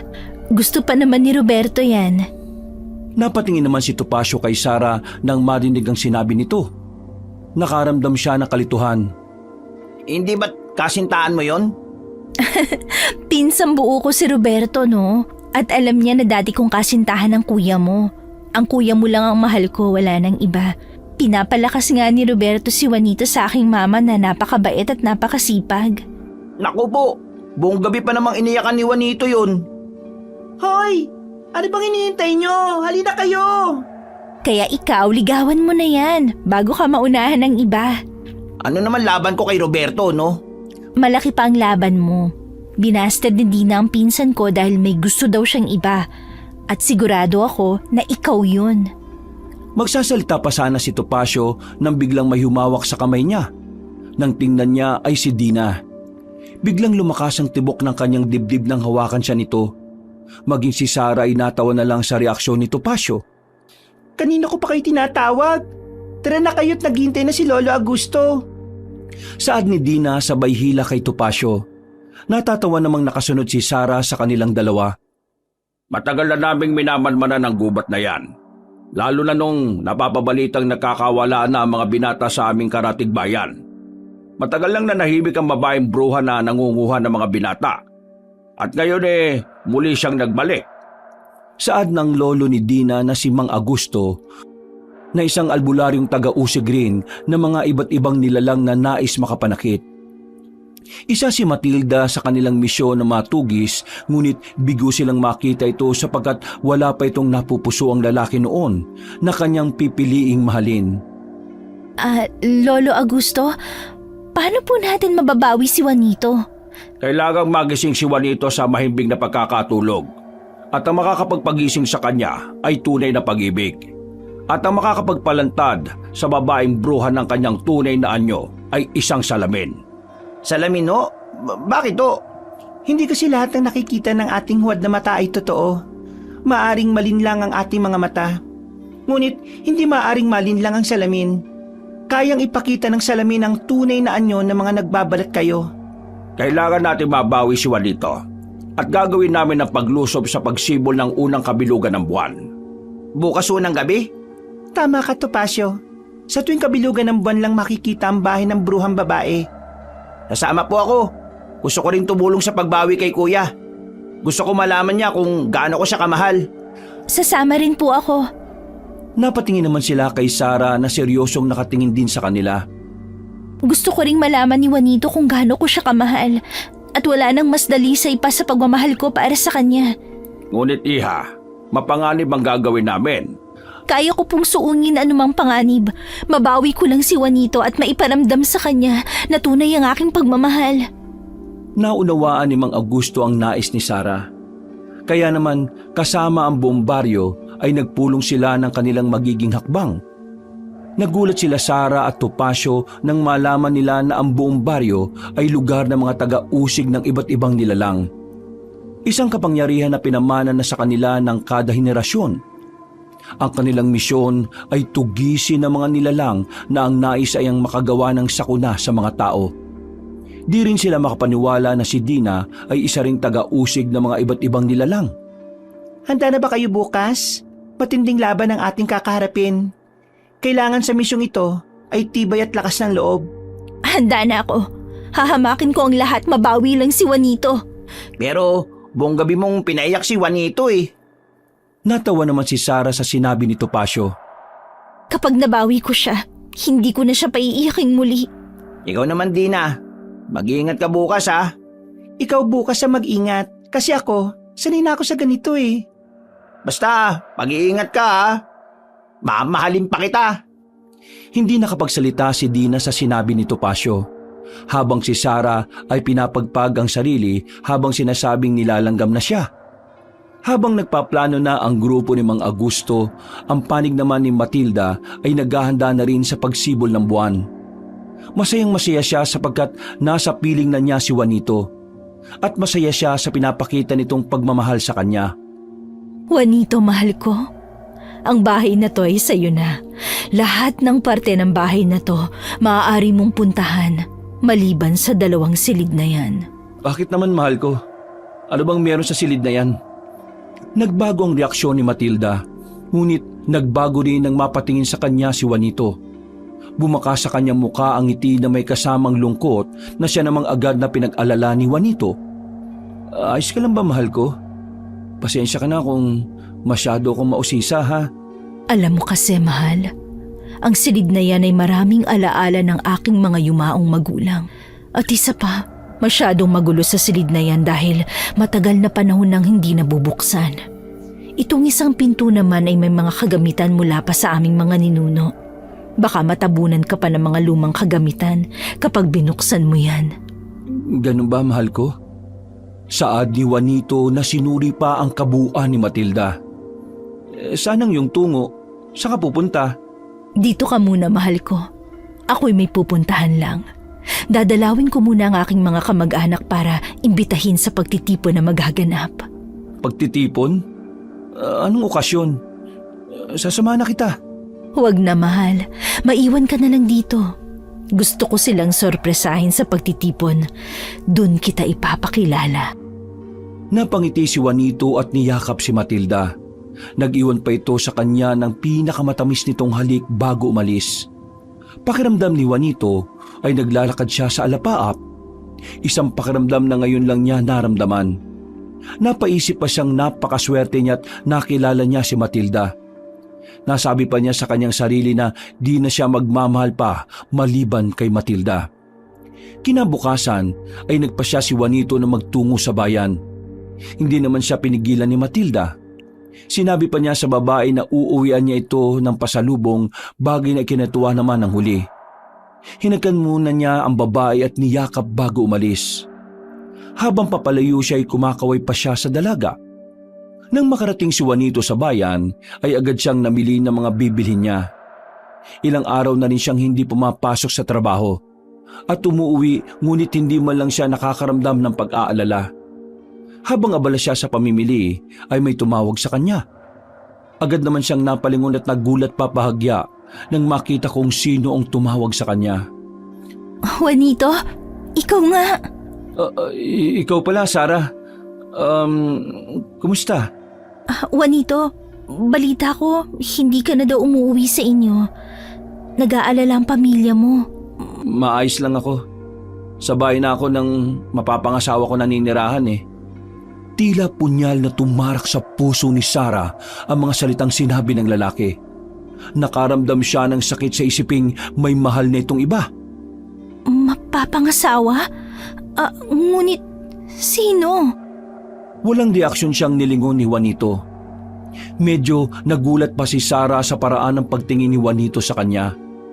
Hindi na ito ang mga dating titig ni Juanito. Para bang hindi na siya ang nagmamay-ari sa mga mata ni Juanito. Kailangan pa bang malaman mo, Sarah? Bakit? Dalakala mo di ako makakabangon para sa'yo? Hindi sa lahat ng panahon, Sarah, sa'yo umiikot ang mundo ko. Pasalamat ako't nakilala ko si Matilda. Siya ang babaeng nagparamdam sa akin kung gaano kasarap ang magmahal. Alam ko, Juanito, nagkamali ako. Naging duwag ako, ngunit alam ko na kung gaano kita kamahal. At wala na ako ibang minahal maliban sa... Hindi ka na, Sarah. Huli na para sa ating dalawa ang lahat. May mahal na ako at yun ay si Matilda. Ngunit hindi mo pa lubos na kilala si Matilda. Juanito, Hindi natapos ni Sarah ang sasabihin ng may tumawag kay Juanito. Sabay pa silang napatingin sa nagmamay-ari ng boses. Ang walang reaksyon na mukha ni Matilda ang nasa likod nila habang nakatingin kay Sarah. Nang makalapit siya sa kanila'y ngiti naman ang kanyang itinugon sa mga tingin ni Juanito. Mahal, bakit ka naririto? may nakalimutan akong ipabili sa'yo, kaya sumunod ako. Saad ni Matilda sabay tingin kay Sarah. Matapang naman siyang tinitigan pabalik ng dalaga. Mararamdaman ang tensyon sa pagitan nilang dalawa. Agad namang inakbayan ni Juanito si Matilda na nagdulot ng kirot sa puso ni Sarah. Habang kasiyahan naman ang dulot nito sa puso ng isang mapanlinlang na si Matilda. Ikaw si Sarah, hindi ba? Ang dating kasintahan ng aking si Juanito? Ng iyong si Juanito? Nakakasiguro ka ba? Anong ibig mong sabihin? Wala naman. Gusto ko lang sabihin na hanggang kailan siya magiging si Juanito mo. Mahal ka niya kasi hindi pa niya alam ang totoo mong pagkatao at gaano kakabaho at kabulok ang amoy mo. Hindi ka lang amoy lupa. Amoy bulok ka na rin. Isang malutong na sampalang natanggap ni Sarah na ikinalingon ng lahat ng naroroon sa bayan. Agad namang niyakap ni Juanito si Matilda para pakalmahin na ito. Ngunit hindi niya maawat ang galit na babae. Habang si Sarah ay nakangisi lang na nakatingin kay Matilda habang hinihimas ang mukha niyang nasampal ng babae. Huwag mo akong ginagalit. Hindi mo alam kung anong kaya kong gawin. Hindi ako natatakot sa banta mo. Tama na, Sarah! Umalis ka na! Napatango si Sarah at napaatras bahagya. Sana marunong kang kumilatis, Juanito, kung ano ang kaibahan ng huwad at totoo. Magkaiba ang sinasabi ng iyong mata at ng bibig mo. Basta palagi mong tatandaan, minahal kita ng higit sa inaakala mo. Minahal kita ng walang halong pagkukunwari at paglilinlang sa'yo. Tara na, Juanito. Hayaan na natin ang baliw na yan. Tara na. Saad ni Matilda sa hindi kumikilos na si Juanito. Hinila niya ito ngunit nanatili lang itong nakatayo habang nakatingin kay Sara. Juanito, tara na! Sakalang natauhan si Juanito at sumunod kay Matilda. Mahal mo pa ba ang babaeng yon? Agad na lumapit si Matilda kay Juanito habang umiiyak. Tila piniga naman ang puso ng binata nang makitang umiiyak si Matilda. Kaya nilapitan niya ito't niyakap. Mga luha ang kahinaan ni Juanito. Hindi niya gustong may umiiyak dahil sa kanya. O kahit maging sino pa ang dahilan ng pagluha ng isang babae. Ikaw nang mahal ko, Matilda. Wala nang iba. Tulad ng sinabi ko'y mababaliw ako kapag nawala ka. Sumilay ang ngiti sa labi ni Matilda habang nagpapanggap na umiiyak sa bisig ni Juanito. Kinagabihan, habang natutulog si Juanito, ay dali-daling pumuslit si Matilda sa silid kung nasaan ang mga bihag. Parang baboy ramo ang impit niyang hiyaw. Habang naglalakad sa pasilyo ng kanyang tahanan, ay nagpapalit-palit ang kanyang anyo. Nagiging matanda siya at nagiging bata. Kailangan na niyang makainom ng dugo. Ilang araw na siyang hindi nakakainom sapagkat nag-iingat siyang malaman ni Juanito ang katotohanan sa likod ng mga pinto ng silid na pupuntahan niya. Buwisit na babae yun. Muntik pa ako mapahamak. May araw din sa akin ang malditang yon. Natakot ang mga biyag na makita siya. Ang iba ay naghalukip-kip sa sulok para hindi makita. Nang makita ni Matilda na wala ng buhay ang isang bihag na kinukunan niya ng dugo, ay nagpasya siyang magganap ng muli na mapagkukunan. Isang binata ang tinamaan ng kanyang mata. Nasawari niya ay mga 18 taong gulang pa lamang. Nilapitan niya ito para sugatan ng kamay. Nang akto na siyang susugatan, ay nakita niya ang isang kupita niya na may laman pang dugo. Maswerte ka't may laman pa ang aking kopita. Pagkunway, ininom niya na parang tubig ang likido. Napapapikit pa siya habang dinadama ang pagbaba ng dugo sa kanyang lalamunan. Natatawa pa siya habang pinagmamasdan ang pagbabago ng kanyang anyo. Muli siyang naging bata at magandang babae. Nagbalik na naman ang kanyang alindog. Napatingin siya sa pinto nang marinig ang boses ni Juanito mula sa labas. Nanlaki ang kanyang mga mata nang makitang tila pinipihit ang hawakan ng pintuan. Dali-dali siyang lumabas sa maliit na pinto na nagdudugtong sa kaniyang kusina. Juanito, mahal ko? Bakit nagising ka? Aniya pagkalabas niya sa kusina. Napatingin pa siya bagya sa hawakan ng pinto na hawak ni Juanito. Pagkagising ko wala ka na eh. Akala ko narito ka sa silid na to. Para kasing narinig ko ang boses mo. Ngunit silid yan ng mga nakatambak na kagamitan. Saad niya sabay lapit sa binata at niyakap ito. Baka nananaginip ka lang sa akin. Halika, gawin natin ang panaginip. Napangiti naman si Juanito at agad na sumunod kay Matilda. Napatingin pa bahagya si Matilda sa pinto kung saan naroroon ang mga bihag.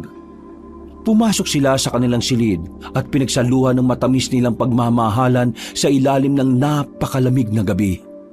Sara, kayo ni Topacio ang unang papasok sa bahay ni Matilda para makuha si Juanito. Kailangang makita niya ang tunay na anyo ng babae. Nang sa ganun masira niyo ang mahikang bumubulag sa kanya. Opo. Kailangan iha, buo ang inyong loob sa pagpasok sa bahay ng bruha. Mag-iingat kayo. May mga alagang aswang ang babaeng yan. Huwag kayong mag-alala. Nasa likod niyo lang kami. Kami ang bahala sa mga aswang. Ang gagawin lang ninyo, hanapin ang kahinaan ni Matilda. Tama si Dina. Sa bawat silid na makikita nyo, isa ang kahinaan ni Matilda riyan. May makikita kayong salamin na luma. Kunin nyo at iharap sa kanya. Gamitin yung lakas ang pagmamahal niyo kay Juanito, Sara at Topacio. Sa laban nating ito, tunay na pag-ibig ang pinakamalakas nating sandata. Kakayanin po namin para kay Juanito. Saad ni Sara habang nakatingin sa kinakabahang si Topacio. Agad namang hinawakan ni Sara ang kamay niya na ikinagulat nito. Huwag ka matakot, Topacio. Baon natin ang totoong sandata natin. Kakayanin natin pareho para kay Juanito. Topacio, mahinang nilalang lang ang ating makakalaban. Huwag ka matatakot. Nasa likod lang kami. Hindi ka mapapano. Sino bang nagsabi na natatakot ako? Ang tahimik mo kasi. Ano bang iniisip mo? Tahimik ako kasi iniisip ko kung paano ko masasakal ang babaeng yun nang hindi nakukonsensya. Tinampal siya ng dalawang babae dahil sa sinabi niya. Tulik ka talaga. Akala ko kinakabahan ka. Ako? Kakabahan? Mas kabahan niyang Matilda na yan. Pag nahuli ko leg niya, sasakalin ko siya hanggang mawalan siya ng hininga nang sa ganun hindi na siya umabot sa susunod pa na siglo. Nagtawanan na lamang sila sa sinabi ni Topacio. Samantala, kasalukuyang nasa gubat si Matilda para tipunin at kausapin ang mga alagad ng dilim. Maghanda kayo mga mahal kong alagad. Muli na naman kayong makakakain ng pinakamasarap na putahe. Sa kabilugan ng buwan, magsasaya tayo sapagkat may bagong sasapi sa ating lahi. Naghiyawan naman ang mga sinasabing alagad ni Matilda. Mga alulong ang maririnig sa paligid. Nasa likod lang siya ng gubat kung saan ang kanyang mga alagad nananahan. Ito ang mga lahing inaalagaan ng kanyang mga ninuno, ang mga aswang na kiwig. Siya ang magpapatuloy ng mga laga sa inyo mga mahal kong alagad. At sa kabilugan ng buwan ay mapapasati na siya. Napatingin si Matilda sa langit. Nararamdaman na niya ang tagumpay. Habang buhay na silang makakasama ni Juanito. At hindi siya papayag na mawala si Juanito katulad ni Alfredo. Hindi niya hahayaang muli siyang mapag-isa. Papatayin ko ang sino mang magtangkang kuhanin sa akin si Juanito. Dadalak ang dugo sa lupa kung gagawin niya yon, kahit sino pa siya. Kahit pa si Sarah. Napatingin siya sa isang halimaw nang sabihin nitong wala siyang dapat ipangamba. Sapagkat normal lang naman na tao ang sinasabi niyang Sarah. Natawa pa siya na wala itong kakayahan kung ikukumpara sa kanya na nagtataglay ng itim na mahika. Tama ka. Sino ba siya para itapat sa isang katulad ko? Matapos makipagpulong ay umuwi na siya sa kanyang tahanang isa lamang ilusyon. Habang binabaybay niya ang daan ay nakita niya si Juanito na nag-aabang sa kanyang pagdating. Napangiti siya nang makita ang minamahal. Kumaway pa siya rito at nagmamadaling naglakad. Kumusta ang pakikipag-usap mo sa mga kamag-anak mo, mahal ko? Maayos naman, mahal. Nasasabik na lang silang makilala ka. Masaya sila't may natagpuan na akong magmamahal sa akin ng tapat. Masaya din ako, mahal. Naisip ko ring anyayahan yung pamilya ko sa araw na ito. Nang sa ganun makilala ka nila. Biglang gumuhit ang kaba sa mukha ni Matilda. Nag-alala naman si Juanito nang makita ang reaksyon ng kasintahan. Bakit, mahal? Ayaw mo ba silang makilala? Aha? Hindi sa ganun, mahal ko. Kinakabahan lang ako na baka hindi nila ako magustuhan. Bakit naman hindi, mahal ko? Isa ka mabuting babae at may busilak na kalooban. Natitiyak kong magugustuhan ka nila.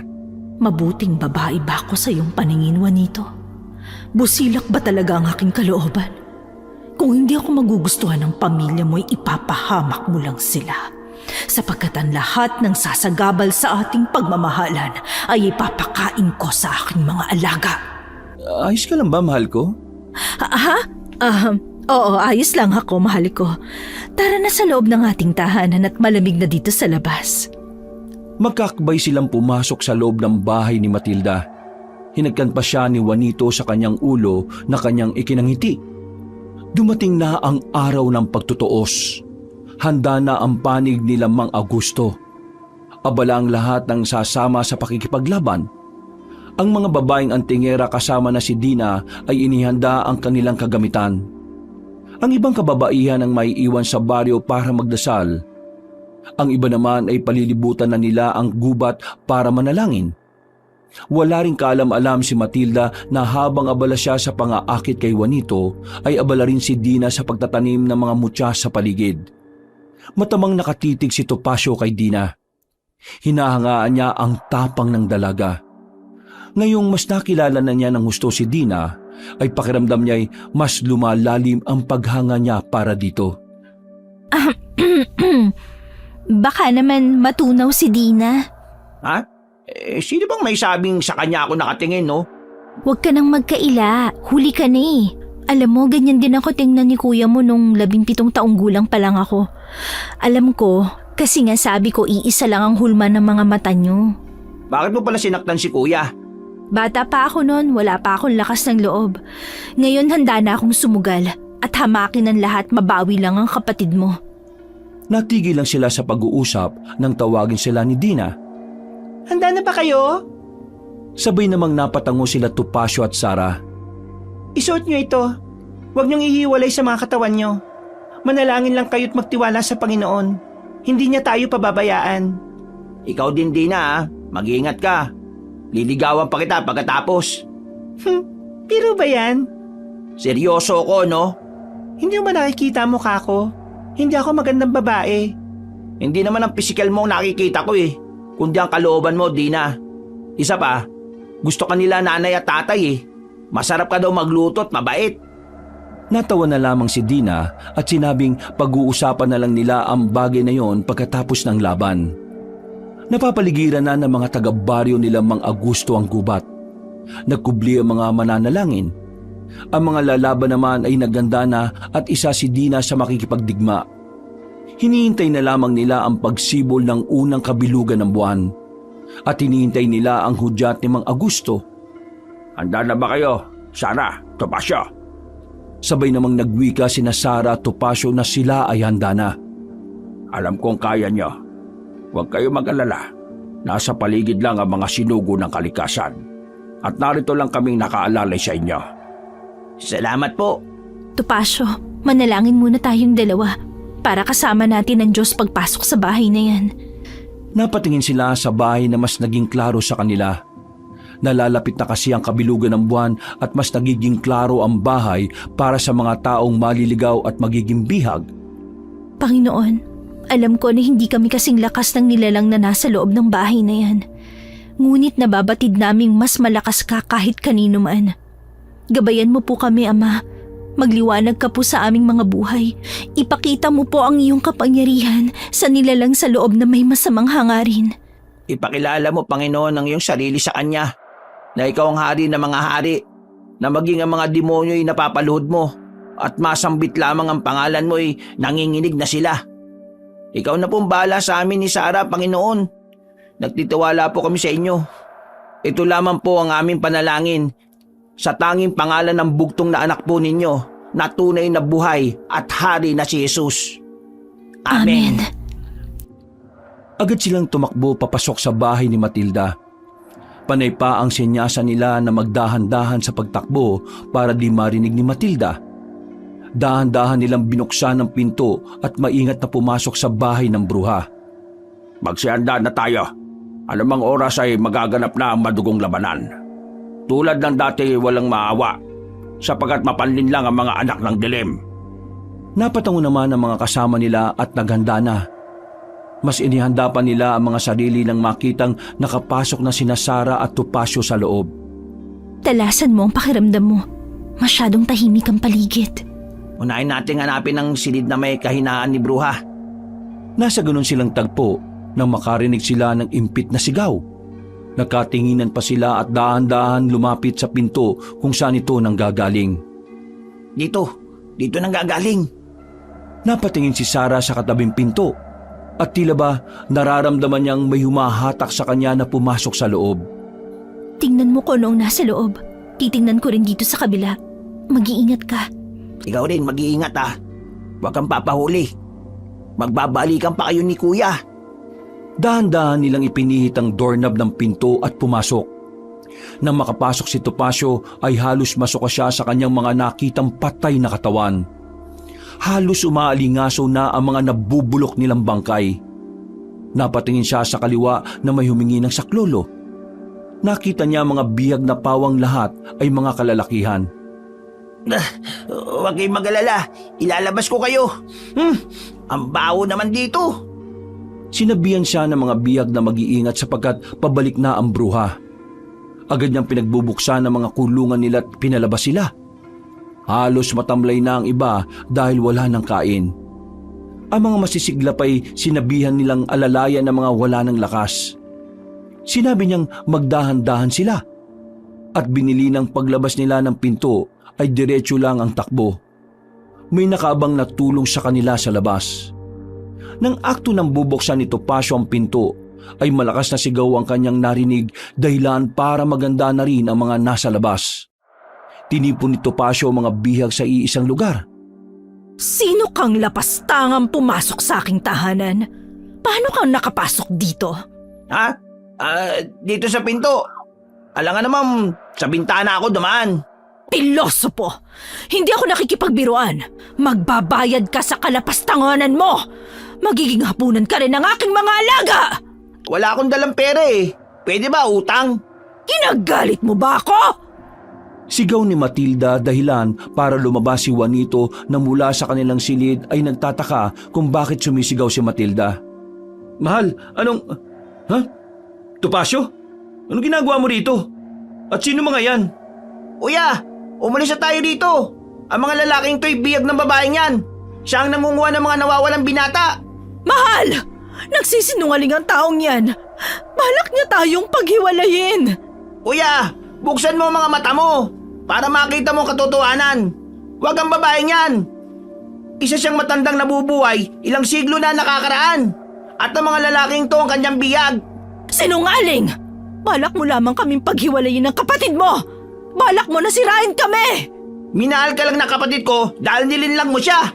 Tama na, Topacio. Kung naririto ka para hadlangan kami ni Matilda, ay hindi ka magwawagi. Mahal ko siya. Kaya kong kalimutan ng lahat, makasama ko lang siya. Pero kami ang tunay na nagmamahal sa'yo, Juanito! Agad na napalingon sila Matilda at Juanito kay Sara. Nakatayo ito mula sa pinto kung saan ipinagbabawal ni Matilda na puntahan ni Juanito. Anong ginagawa mo rito? At saan ka nang galing? Sa silid kung saan ang iyong kahinaan. Mga pangahas! Lalapit sana si Matilda kay Sara ngunit sa hindi niya malamang dahilan ay hindi siya makalapit. Tila ba may humaharang sa kanya na kakaibang puwersa? Maging si Sara ay nagtaka sa nangyayari nang bigla na lamang tumilapon si Matilda. Matilda! Sigaw niya nung tumilapon ang babae. Napangiwi naman ang babae sa sakit ng kanyang likod na tumama sa aparador sa gilid ng silid nila ni Juanito. Agad namang lumapit ang lalaki at sinamaan ng tingin sina Topacio at Sara. Kung naririto lang kayo para sirain kami ni Matilda, umalis na kayo! Juanito, binubulag ka ni Matilda upang hindi mo makita ang kanyang tunay na anyo.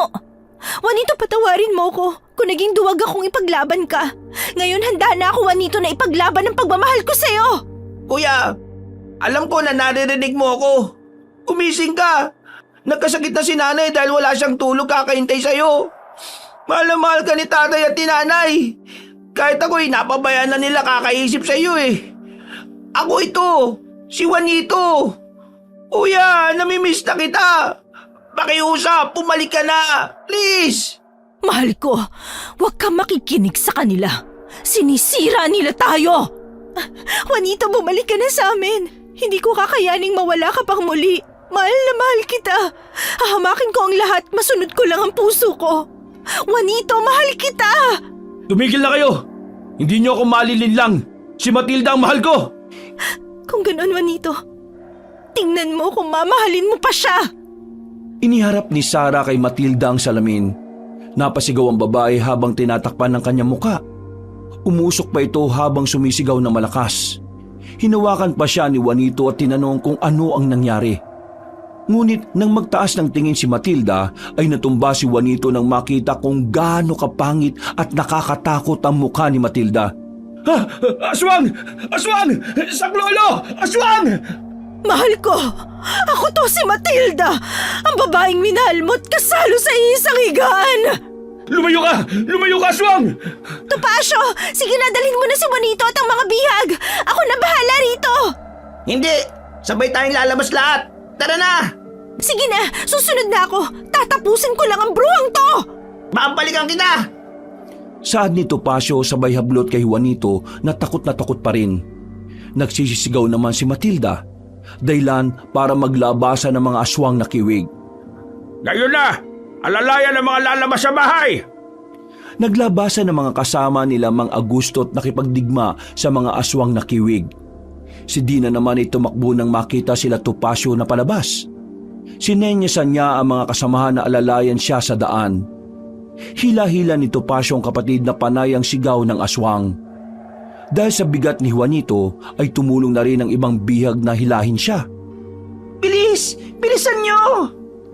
Agad silang tinipon ni Dina sa isang lugar at binili ng huwag umalis dahil mas ligtas ang lugar na yon. Sinabihan silang mag-umpukan lang at manatili sa kanilang pwesto. Aswang! Aswang! Juanito! Kuya! Kuya Juanito! Kalma! Kumalma ka lang! Nagulat si Topacio nang tumama sa mukha ni Juanito ang isang malakas na sampal. Napatingin pa siya kay Dina dahil ito ang sumampal sa kapatid. Tila nahimasmasan naman si Juanito. Napatingin si Topacio sa kanya nang tawagin niya ito. Agad naman siyang niyakap ng kapatid nang makilala siya nito. Nagpalinga-linga pa si Juanito sa paligid. Nasaan tayo? Dina, ikaw ba yan? Bakit magkasama kayo? Mahabang kwento.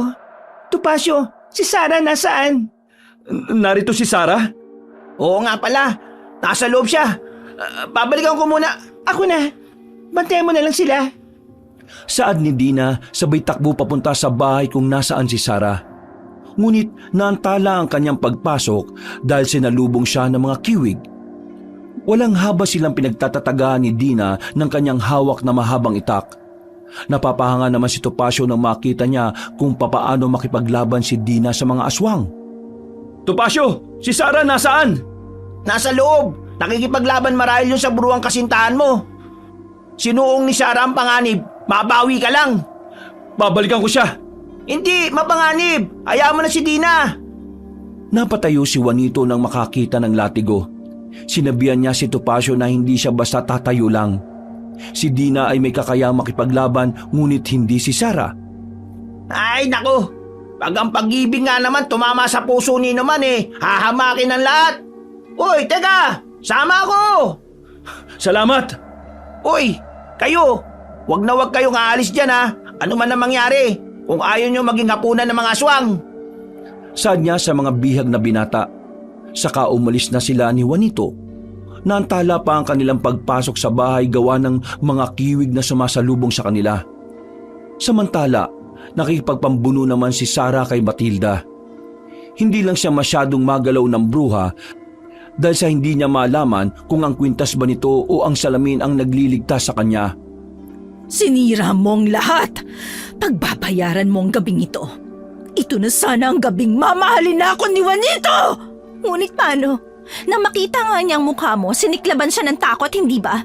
Hindi yun ang tunay na pag-ibig, Matilda. Panlilin lang yun. Hindi! Mahal niya ako! Ang pagmamahal, Matilda, hindi lang sa bibig lumalabas. Mahal ka ng kanyang bibig, ngunit hindi ng kanyang puso. At malalaman mo yun sa pamamagitan ng kanyang mata. Sinamantala mo ang pagkakataong wasak ang puso niya. Nilinlang mo. Binulag mo ang mata ng taong sinasabi mong mahal mo. Tumigil ka na! Natakpan mo na ang kanyang mga mata, ngunit hindi ang kanyang puso. Sumigaw ng malakas si Matilda na nagdulot ng malakas na hangin. Napahawak naman si Sarah sa haligi ng bahay ni Matilda habang maigpit pa rin niyang hinahawakan ng salamin. Nahahabag ako sa iyo, Matilda. Nasa iyo na ang lahat ng kagandahan sa nagdaang siglo, ngunit hindi ka pa rin magawang mahalin ng mga taong binibihag mo. Alam mo kung bakit? Dahil sa kasamaan ng ugali mo, napupunta sa mukha mo. Papatayin kita, Sarah! Saad ni Matilda sabay sigaw dahilan para maglaho ang bahay. Tumilapon si Sarah at tumama siya sa malaking puno. Naubo pa ang dalaga habang hawak pa rin ang salamin. Napatingin pa siya sa paligid. Ang kaninang bahay ay isa ng masukal na kagubatan. Masyado mong minaliit ang kakayahan ko. Nakalimutan mong isa akong aswang at may diwatang may kapangyarihan na kitilin ang buhay mo! Wala kang kapangyarihan sa akin dahil mas makapangyarihan ang Diyos ko. Kahit Diyos ka pa, hindi ako natatakot sa'yo. Tulad ko, sa mata ng Diyos, isa ka lang tuldok. Matapang ka, Sarah. Tingnan natin kung hanggang saan ka kayang protektahan ng Diyos mo! Hanggang wagas ang pagmamahal at tiwala ko sa kanya! Dahan-dahang lumapit si Matilda sa nangihinang si Sarah.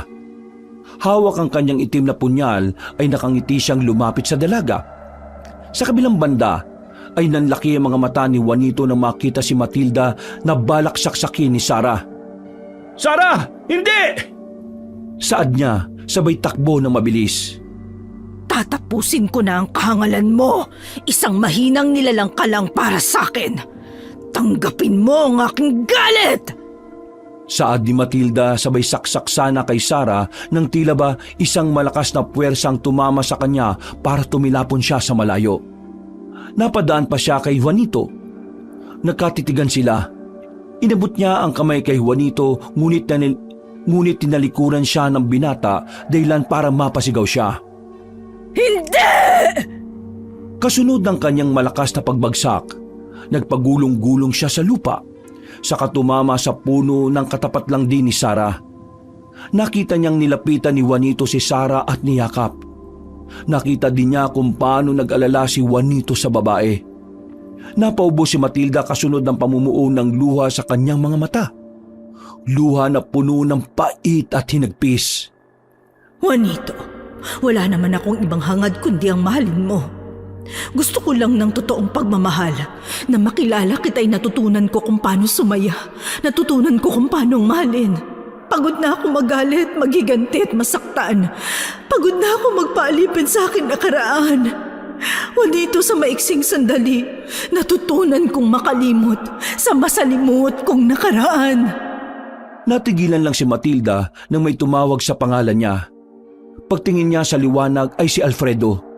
Nakangiti ito sa kanya. Alfredo? Sa pagkakatitig ni Matilda sa dating kasintahan ay unti-unting bumalik sa alaala niya ang sakit ng ginawa nitong pag-iiwan sa kanya. Hindi pa rin niya alam ang dahilan kung bakit siya biglang iniwan ito sa ere. Alam mo bang hanggang ngayon, dala-dala ko pa rin sa puso ko ang sakit ng pang-iiwan mo sa akin. Bakit mo ako iniwan? Anong dahilan mo? Magpaliwanag ka! Baka sa mukha ni Alfredo ang sobrang kalungkutan. Nang magsalita ito, ay saka nalaman ni Matilda ang totoong dahilan kung bakit ito nawala. Ayon kay Alfredo, ay nalaman nito na galing sa lahi ng aswang si Matilda at bukod pa roon ay nalaman din ito na nag-aalaga sila ng mga aswang na itinatago nila sa kagubatan. Aminado si Alfredo na nasaktan siya at natakot nang malaman ang tunay na pagkatao ni Matilda. Inisip niyang iwanan ito pero nanaig ang pagmamahal niya sa babae. Binalak niyang itakas ito para lumayo sila sa lugar na yon pero nahuli siya ng mga magulang ni Matilda. Para hindi niya magawa ang plano, inutusan ng magulang ni Matilda na ipapatay at ipakain siya sa isang aswang na inaalagaan nila. Yon ang totoong dahilan kung bakit nawala si Alfredo. Sinabi ng magulang ni Matilda na umalis na ang lalaki at sumama na sa ibang babae. Kaya naman halos gumuho ang mundo ni Matilda nang marinig ang mga yon mula sa mga magulang. Nang panahong yon ay may bahagi ng utak niya na ayaw maniwala kaya naghintay siya ng ilang araw sa pagbabalik ni Alfredo. Hanggang umabot ng linggo, buwan at taon. Pero hindi na bumalik ang lalaking pinakamamahal niya. Doon umusbong ang matinding galit ni Matilda. Hindi naman siya tunay na masama. Hindi lang niya talaga magawang hindian o suwayin ang utos ng magulang tungkol sa pag-aalaga ng mga aswang. Yun ang paraan ng magulang para manatili at dumami ang lahi nila. Impit na napahagulgol si Matilda nang malaman ang katotohanan. Hindi niya alam na ang magulang ang salarin sa pagpatay sa lalaking iniibig niya. Gustuhin man niyang magalit pero matagal nang patay ang mga magulang. Wala nang panahon para tanungin at kumprontahin sila tungkol sa kapangasang ginawa. Matagal na nabuhay si Matilda dahil sa galit at puot. Ilang beses siyang sumubok na umibig. Nagbabaka sakali na matagpuan ng tunay na magmamahal sa kanya. Pero sa tuwing ipapakita niya ang tunay na anyo niya sa mga ito, ay pawang takot ang lumulukob sa kanila. Sa takot ay pinagtangkaan siyang patayin pero hindi nila alam na immortal si Matilda dahil sa isang sumpa na nakadikit sa kanya. Mawawala lamang ang sumpa kapag may isang lalaking wagas at tapat na nag-alay ng pag-ibig sa kanya. Alfredo, mahal ko. Isama mo na ako kung saan ka man naroroon ngayon. Napangiti si Alfredo sa kanya at inilahad nito ang kanyang kamay. Saka sinabi kay Matilda na sumama na sa kanya. Ani Alfredo, itutuloy nila ang pagmamahala nila sa mundo kung saan sila nararapat. Kung saan muling sisibol ang kagandahan ni Matilda na hindi na kailanman makakapanakit ng tao. Humingi ng tawad si Alfredo, bagay na bumuhos ang luha niya nung gabi ding yon. Matama lamang nakatingin sila Juanito at Sara kay Matilda, kung saan nakangiti ito habang inilalahad ng kanyang kamay sa hangin bago nito ipinikit ang kanyang mga mata. Alfredo, mahal ko. Masaya ako't nakabalik ka. Mahal na mahal kita. Pagkuway, naglakad ang kanyang kaluluwa kasama si Alfredo. Sila Dina naman ay halos nalilipol na nila ang mga kiwig. Napasigaw naman si Topacio nang biglang kalmuti ng aswang ang mukha ni Dina. Nakita pa niya kung paano nalaglag sa lupa ang mga balat ng dalaga. Nakita niyang tumilapon si Dina ngunit nagawa pang tumayo. Lintik kang kiwig ka! Nasira ang maskara ko! Nagulat si Topacio, maging si Sara at Juanito nang itapon ni Dina ang kanyang ngipin. Dina, ang ngipin mo, natanggal!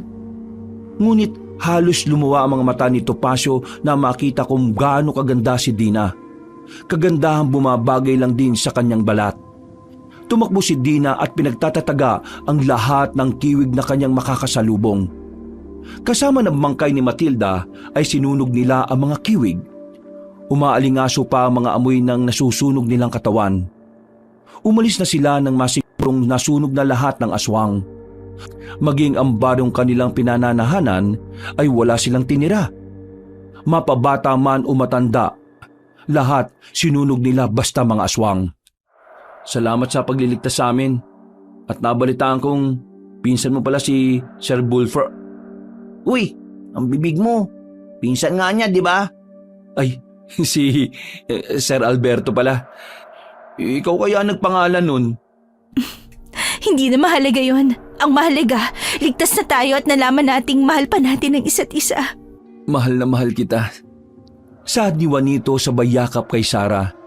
Napatingin naman si Topacio kay Dina sabay turo sa dalawa. Halika nang masakal kita. Ay, grabe siya oh. Mahal pa naman kita, kahit nilinlang mo ko. Mahal din naman kita eh, kahit madalas mo akong laitin noon. Kalimutan mo na yun. Kung gusto mo, alipinin mo na ako ngayon eh. Nagkatawanan sila habang nakaupo sila sa puno sa labas ng gubat. Ang ibang sugatan ay ginagamot ni Mang Augusto at ng kanyang kasamahan. Iyakan naman ang mga magulang ang maririnig nang makita ang mga anak nila. Dumating din ang mga magulang nila Topacio. Agad silang niyakap ng mga ito at kasabay na rin ang pagpapakilala nila kay Dina at kay Sara. Si Matilda, nasa mundo na kung saan ay muling nabuo ang kanyang puso sa pamamagitan ng pag-ibig ni Alfredo, ang lalaking una niyang minahal. At sa mundong yon ay nakalaya na si Matilda sa pait na dulot ng mundo. Nakalaya na siya sa sumpa ng galit at muli siyang bumangon para magmahal. Wakas,